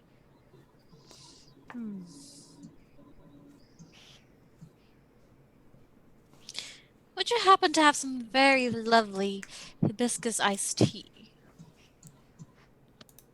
Perhaps not hibiscus, but iced tea? Perhaps. All right. I just thought of a time I was in... No. Someplace, and they had the loveliest hibiscus iced tea. I hadn't had it since. I kind of miss it. Barbetta. Pepicciare. It's actually about then that Monte shows up with the first set of requests. I mean, he wanted to make fresh coffee. Of course. You're fabulous.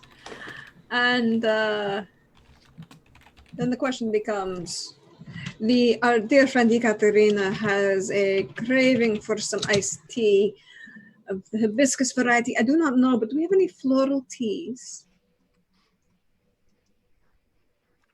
I will check with the kitchen. Thank you, of course. You are wonderful. Is there anything else before I... Not at the moment. A key to solving a riddle. You wouldn't happen to have known a dwarf by the name of Rost?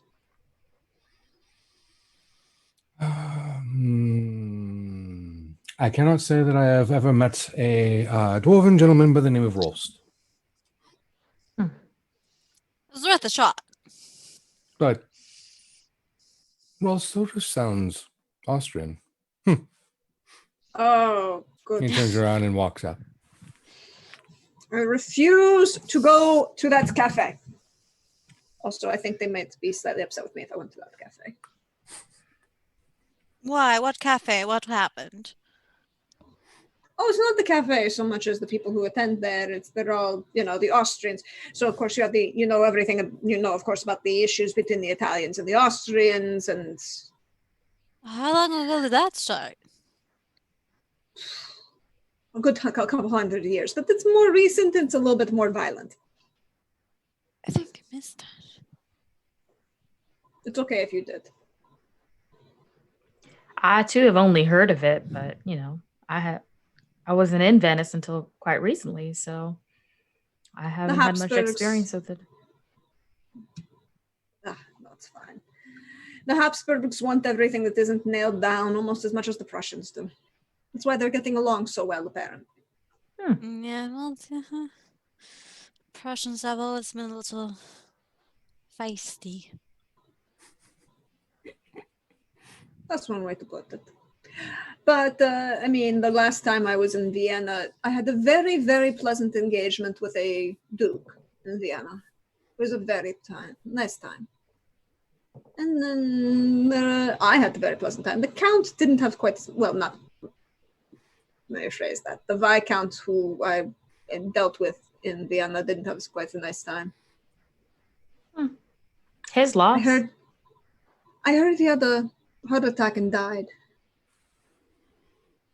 His loss indeed. Very much so.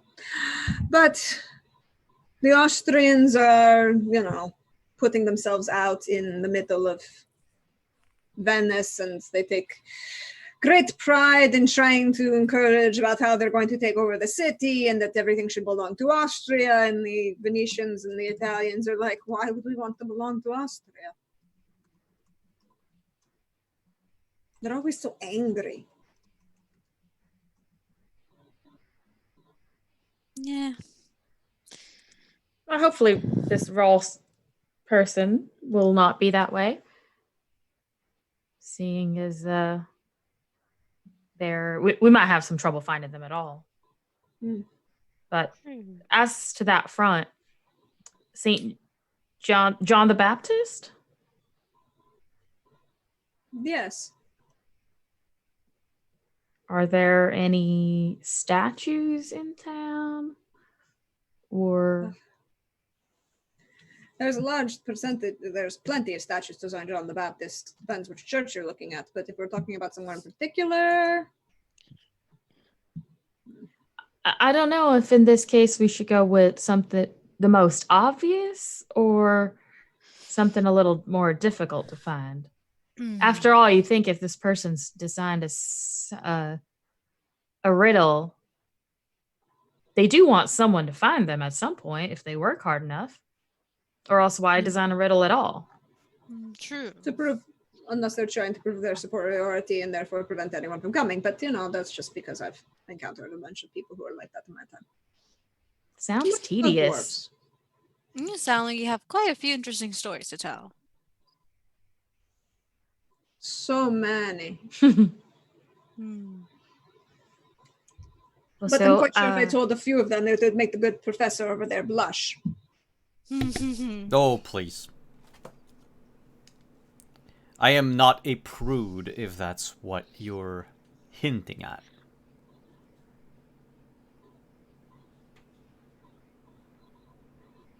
All right.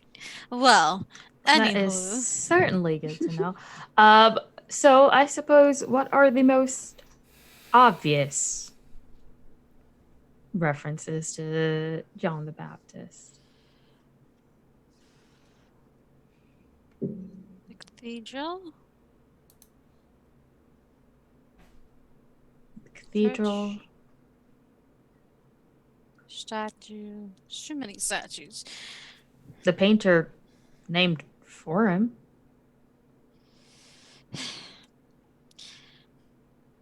think it might still have to do with Austria, though. If he's an Austrian man in Venice, or dwarf in Venice. I'm assuming the Contessa would know about the Donatello.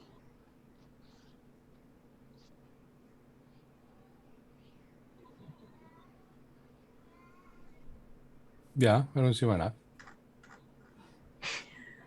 I mean, Donatello made a beautiful sculpture of St. John the Baptist. It is in the Basilica de Friari. Well, that sounds like a promising start. There's that.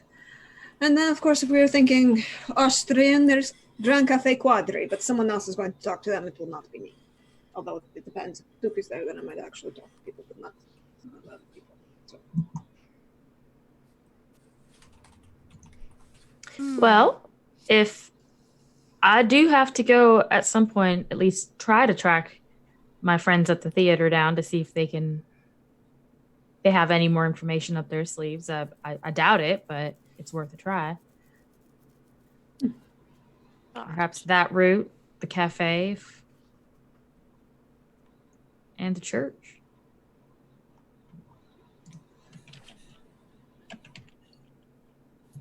Shot.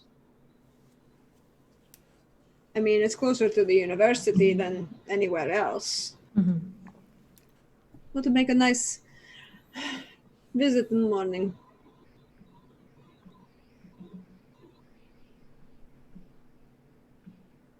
And you have to walk through the palazzo anyway, so, stopping at the Cafe Gran Quadri. So, say we are going to this cafe. What or who do we ask for?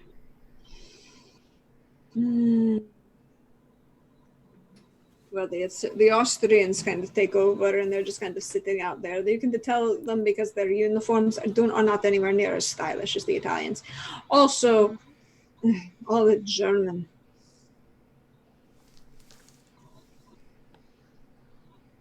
They're singing in the German. Oh, Hmm. okay. Yeah, German's always been a funny one for me. Something that I'm going to throw out there Mhm. for Yes. anyone who feels as though their character is comfortable enough with Italian to pick up on this. 14th Street is written in a different order in Italian than it is in English. Yes, it would be 614.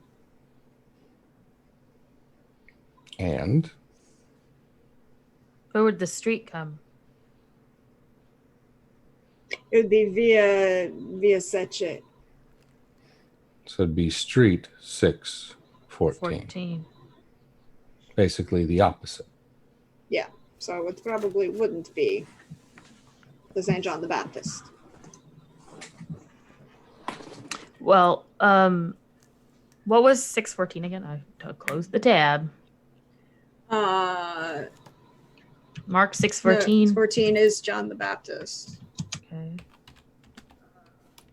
Yeah, the beheading of John the Baptist. And Elise, Mm-hmm. your magics, your sorcery comes from across the pond. Mm-hmm. It's a little bit more, shall we say, organic than the formulae of a lodge in New Europa and their books of spells. Would you agree? Mm-hmm. What are some of the things that those that you know back home often do for the residents of the towns or cities that they are a part of? For the most part, the coven puts out good in the world because they believe that you get what you put out there. So they're looking at a lot of minor healing spells, a lot of house charms, a lot of, and then in more severe cases, protection. Mm-hmm.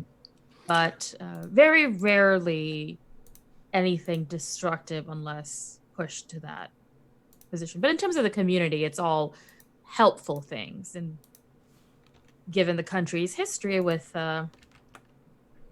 witchcraft, a little more subtle than perhaps across you'd find in New Europa. Are there any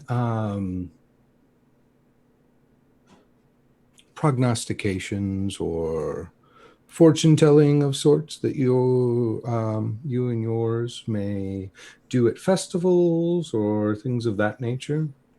Of course, tea leaves, things like that. Some of the elders are skilled with, everyone travels wide, at least within the United States and the surrounding countries, to learn. And so there are those who read cards. Mm-hmm. There are those who read faces and palms, tea leaves, almost any medium you can think of. There's somebody in that vein. So someone that is wide traveled, that has seen a variety of things, that is not originally, and their people are not originally, even from this realm. Mm-hmm. Would they be beholden to the whole riddle being summed up in one book written by mortals? No, unlikely. Why would they be? It's not their belief system. Mm-hmm. Yeah. So it'd be more likely that it's less about a book and more about symbols, iconography, tangible things that they can touch. Dwarves love things that they can hold, things that they know of. Their magic is gone, and you would know at least this much about dwarves. Sacrificed in order to be able to work metal. Metal, they love metal. If the professor thought it odd that Ekaterina licked an envelope and knew where it was from, he's in for a treat if he ever meets a dwarf that finds interesting metal. They can smell where it is and where it's from.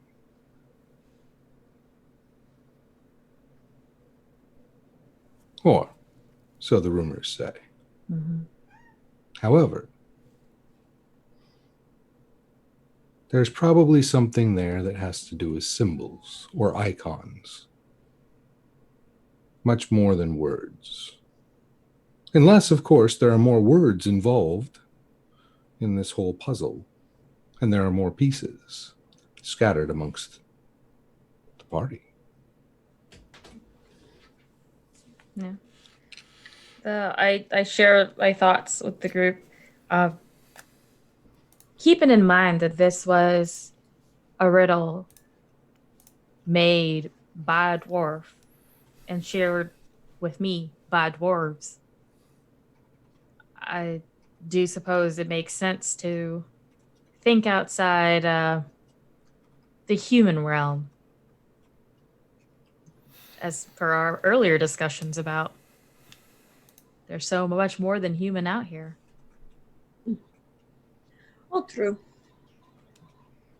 I only offered it up as a suggestion because almost everything in Venice is charted by some church or another. Oh, and I think it was a great suggestion, but And that still may be true, because what is a church but a symbol? See, a building. so something a little less literal and a little more tangible.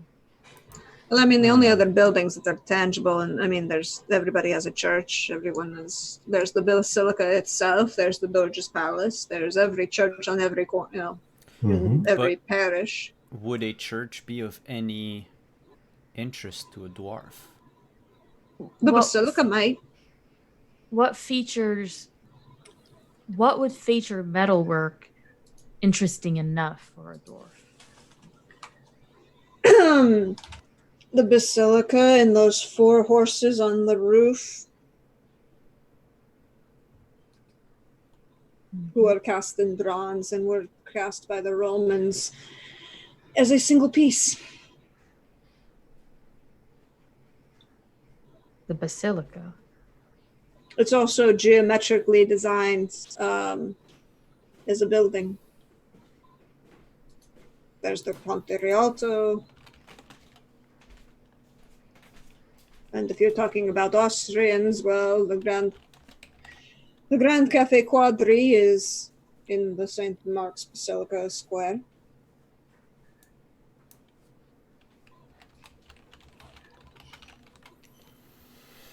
Hmm. 615. Or the Fiori.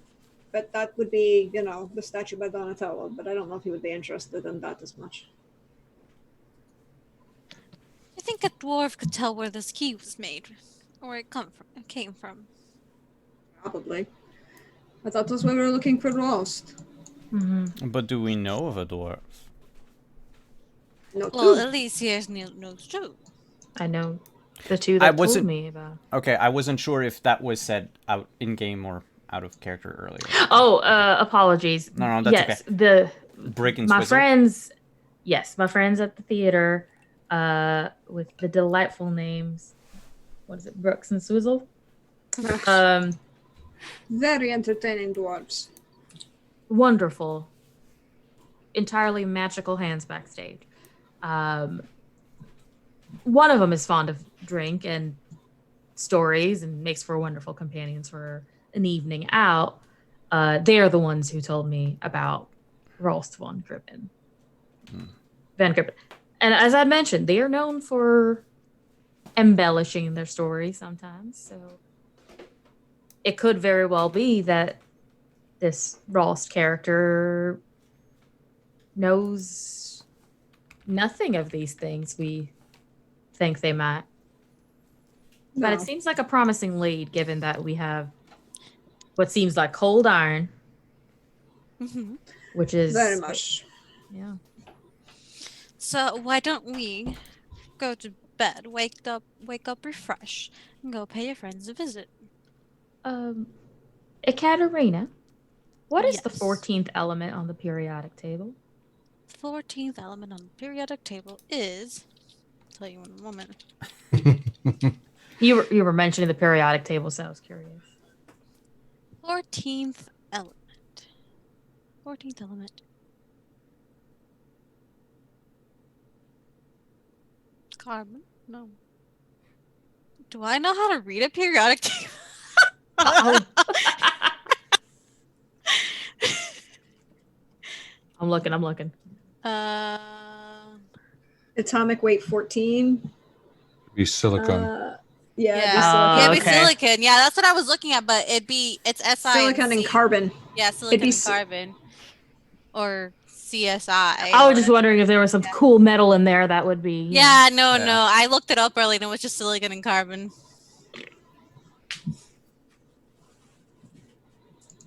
Do in fact know how to read a table when I'm not You put did on the spot, well. apparently. There you go. Okay, I was just I'm, curious. Oh, apologies. Go ahead. No, I was done. That was my thought. Contessa, would you happen to have a map of Venice? So that I have an I'm sure. in-game reason to be looking at the map of Venice I'm looking at right now?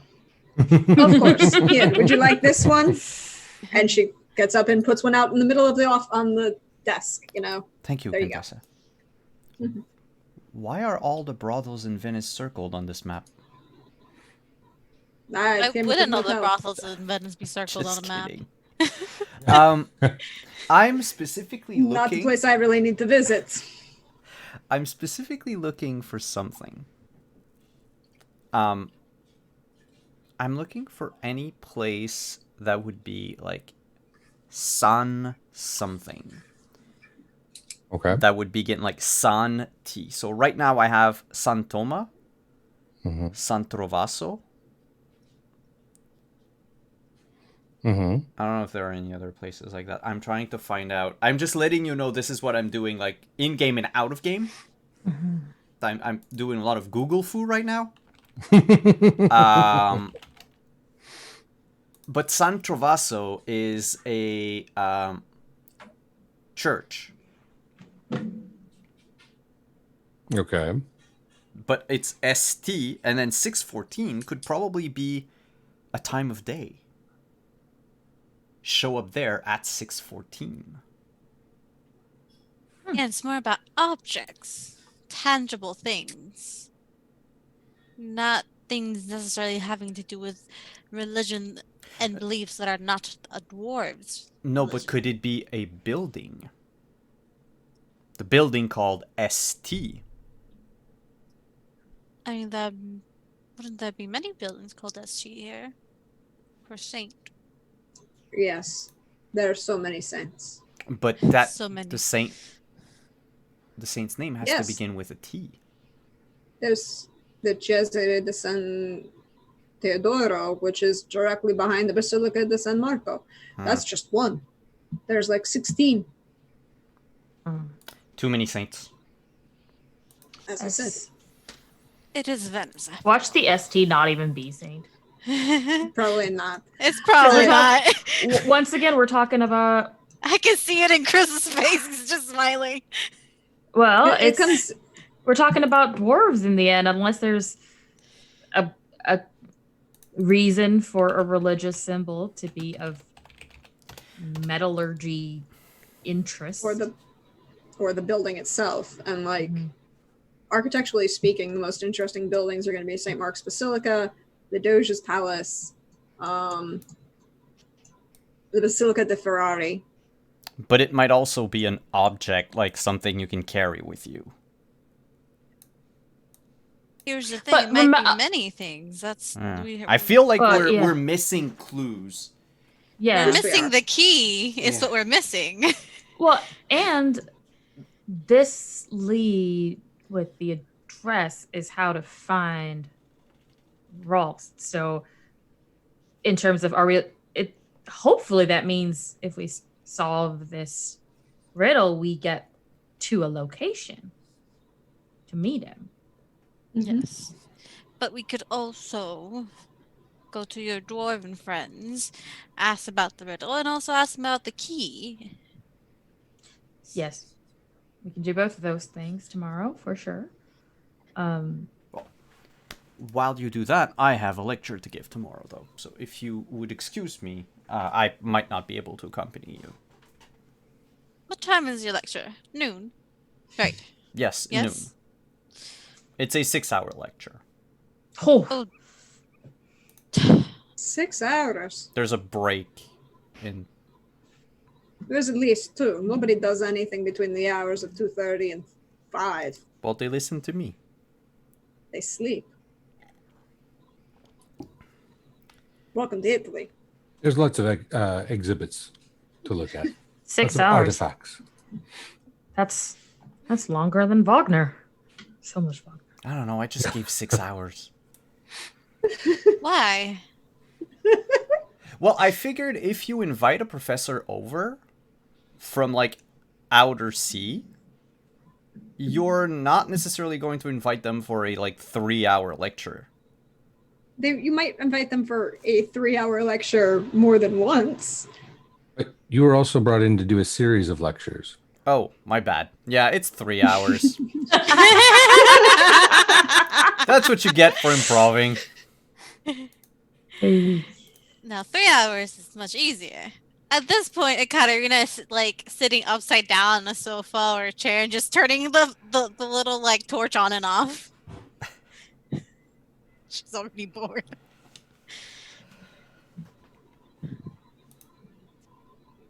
Okay, Well, if you wish to retire from the evening, we have plenty of beds we can make up for you, and we'll be perfectly fine. Possibly, but I wouldn't want to leave all of you. I'm still trying to think of metalworks in town. Metalworks, metallurgy. Well, There's the 4 horsemen, as you mentioned. What is the dome of the basilica made of? Well, there are 6, technically. 6? Let's see. St. Mark's Basilica. 6. 5. 4. There are 4 domes. It's a very beautiful building. It's also very square and architecturally sound. A lot of people visit for the architecture. Gold ground mosaics. Yep. So that could be of interest to... Oh, here we go. Okay, out of character. In the 13th century, the external height of the domes was increased by hollow drums raised on a wooden framework and covered with metal. This change makes the domes visible from the piazza. It's called the Church of Gold. Mm-hmm. So, I mean, it could be a reason for it to be of interest to somebody not interested in religion. Mm-hmm. Let's see what the Doge's palace is. Yes, the Doge is the nominally elected leader of the Venetian Senate. Mhm. And, also home to a bunch of other places that are less pleasant. I was just trying to see if there's anything in the Doge's palace that The only thing screams fancy metalwork. Mm-hmm. fancy metalwork? No, there's lots of fancy stonework, including the Ponte de Sospiri, which nobody really wants to be going across the bridge of size. Mm-hmm. Looks like the basilica is more promising than. I mean, I'm with Simon that we're probably missing something. I think that everything will be clearer once we get your dwarf friend to lick this key. I think dwarves smell, not lick. That might be just a me thing. I might have to pronounce. I might have to provide quite a lot of alcoholic incentive for that to happen. But maybe not. It depends on the day of the week. At my last interaction with both Brix and Swizzle, just standing in Brix's vicinity when they desired a drink, they would appropriate yours on occasion if you were not ingesting it at the time. So, put the key in a drink. So, we will get in the morning, we'll talk to Brix and Swizzle, we'll possibly attend the lecture on criminology, correct? Yes, that's going to be quite interesting, Professor. Yes. Monte, would you please be a dear and make up a room for our guests? Rooms for our guests. Of course. Anything else? It's been quite an exciting evening, one I entirely would have been unable to predict. No, that would be fine. We'll retire after that. Feel free to retire as well. You could predict it with magic, since you do magic. Wait, I don't do much fortune telling in my day-to-day, because that would take the fun out of things, wouldn't it? That is true. What's a surprise if I already know about it? Exactly. There's precious few surprises left in life that are truly enjoyable, so Oh, you'll find many more surprises in life, I'm sure. I certainly hope so. It is a true fact that life always finds a way to surprise you, dear Lise. Well, it has surprised me with the company of my 3 companions tonight. It sure has. And on that note, I suppose I shall retire. Would you wish me to walk into your room, Miss Lise? I'd be delighted.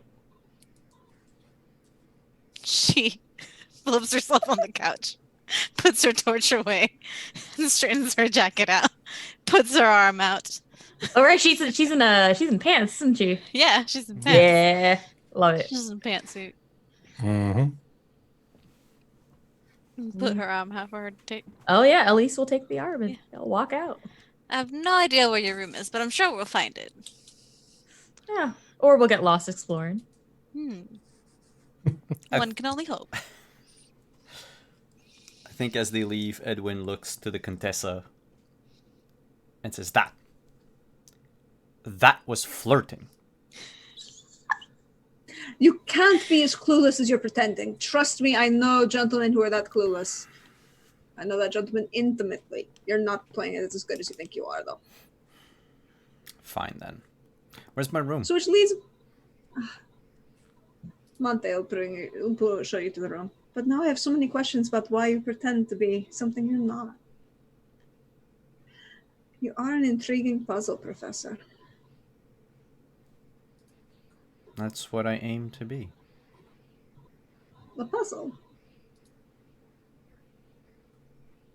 When the answer is laid out in front of your eyes, it's no fun. Same goes with a person. We shall see. We shall see.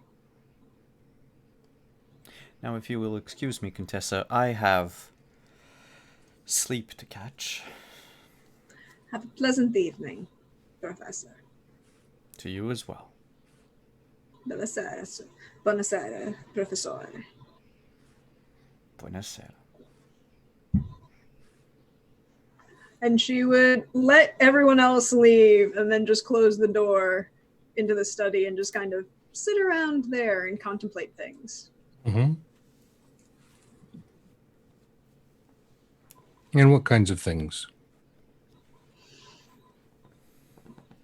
Things of the interesting people that she's met tonight, the interesting other things that are going on, and using Monte's question of Austrian, if there was anyone currently in the city of Austrian that she would possibly want to talk with, or be okay being seen talking with, Okay. because that would be an important distinction, particularly in Venice. Fair enough.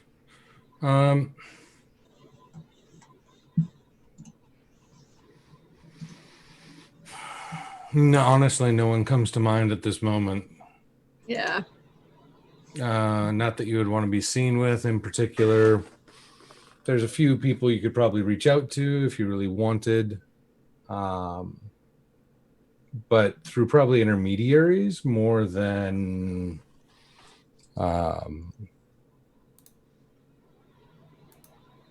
face to face. Primarily just because of the political climate. Either they wouldn't want to be seen with you or vice versa. Yeah. So it would be less about that. And did we lose the stream? No. Or was that just me? That was just me. I It looks have like. it too. It blipped. Okay. I had to refresh. I didn't get an error, but Oh yeah, no, I just have to refresh. Okay. we're still broadcasting, so if Excellent. anything, it might just be Twitch. So, Yeah. on that note, as the Contessa ponders, and Monte leads Edwin to a room, and a very kind woman meets with Ekaterina and Elise in the hallway and ushers them off to rooms of their own that have been readied for them across the hall from one another. The night sets on Venice. Tomorrow brings lecture and mystery. And an old dear friend that the Contessa has not seen since Madrid. No, Barcelona.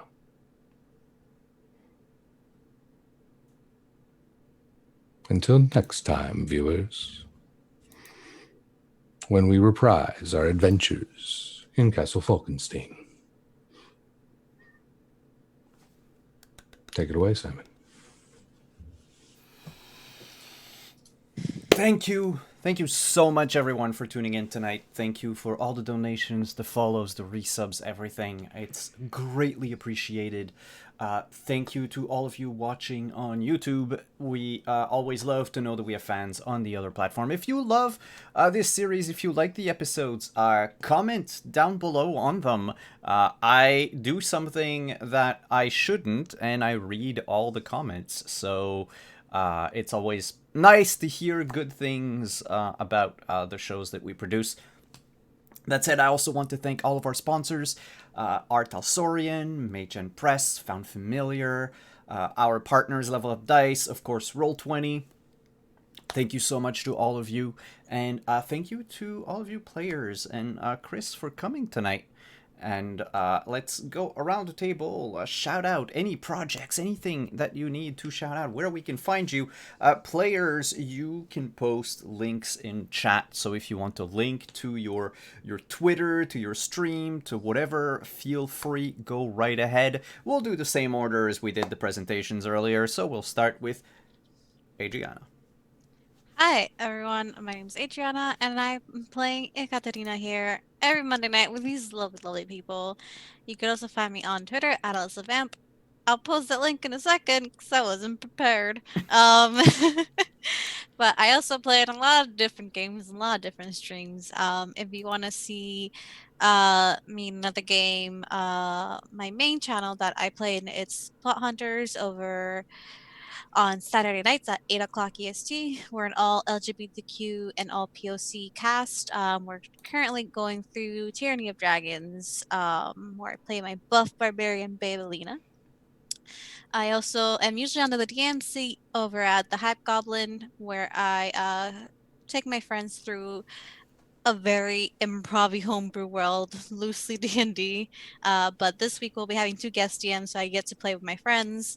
And also I'm in a podcast with Pro Restarter that's just came out. I think the first 2 episodes just came out. They're over on Spotify and on Apple. podcast. I think that's the name. It's called Shadow of the Arcanum. It's really cool. It's set in Tal'Dorei with the rules of Shadow of the Demon Lord. It's dramatic. It's funny. It's awesome. Go check it out. I also have a lot of other games, but you can find out about them on my Twitter, because if not, I'll be here for 10 more minutes. All right, Pooja. Hi, I'm Pooja once again, and you can find me on Twitter at Pooja, and I'll drop the handle in Twitch. And on Instagram as Poojaberwalkie.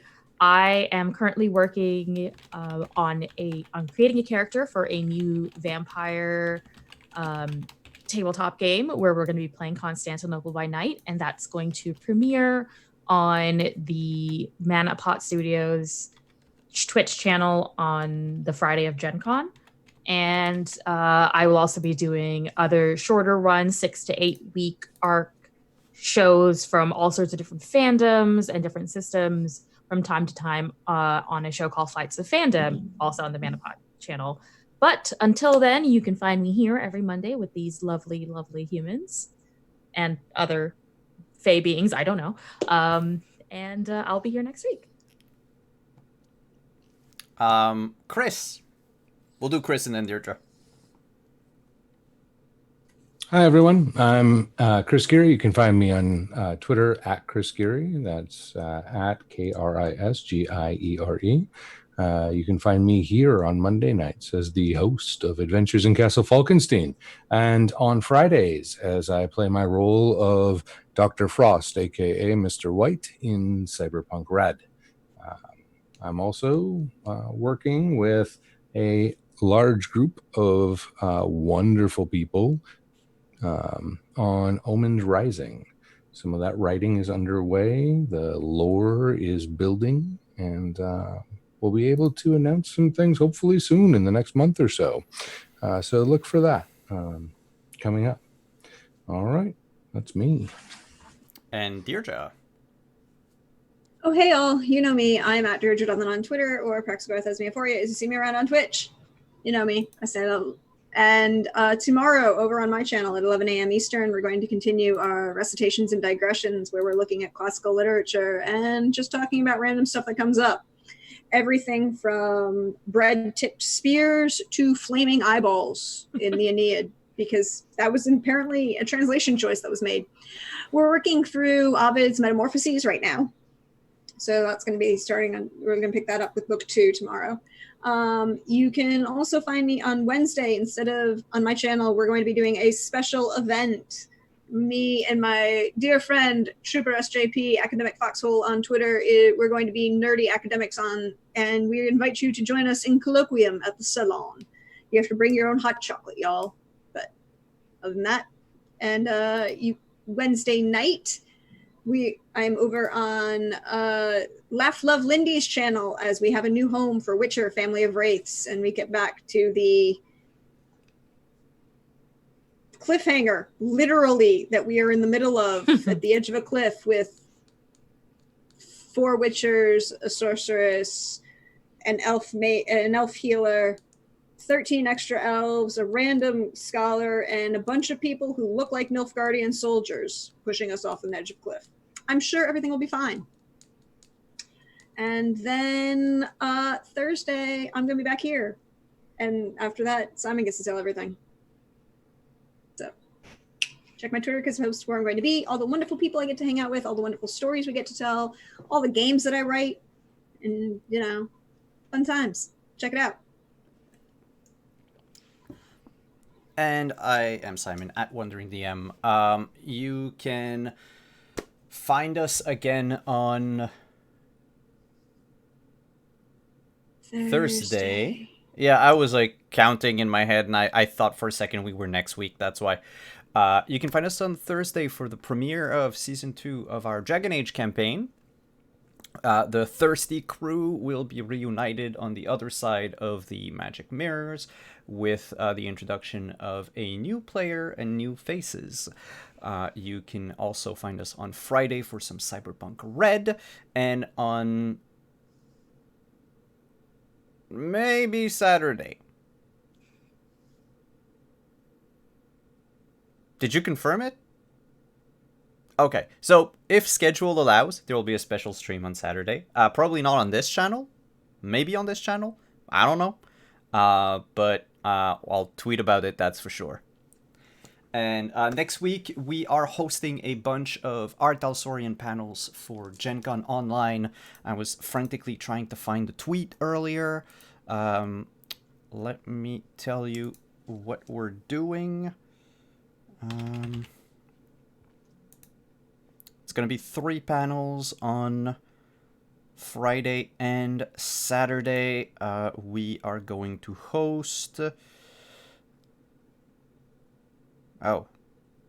Boy, those are just the games. No, I need... Okay, the seminars. We're going to be hosting on Saturday, not this one, but the next one, What's Up with the Witcher? From 4 to 5 p.m. Eastern. We're going to host also Saturday from 6 to 7 Eastern. The art director from Talsorian will come to talk about the art of Cyberpunk Red. And then on Sunday at noon, we're also going to speak with Jay Kovac, the art director at Talsorian again, for a portfolio overview. So he's going to look at the portfolio of professional artists and explain the best practices to get specific types of work. So that's that. And otherwise, we have a Patreon if you're interested. The first workshop for our Patreon, the player and GM workshop, are happening this Saturday. So if you're interested, they will not be recorded. Maybe future workshops will be recorded. We'll see about that. But if you're interested in looking at what it is, check out patreon.com/wonderingdm, and all the info is on there. That said, thank you everyone for coming. We will see you again next Monday.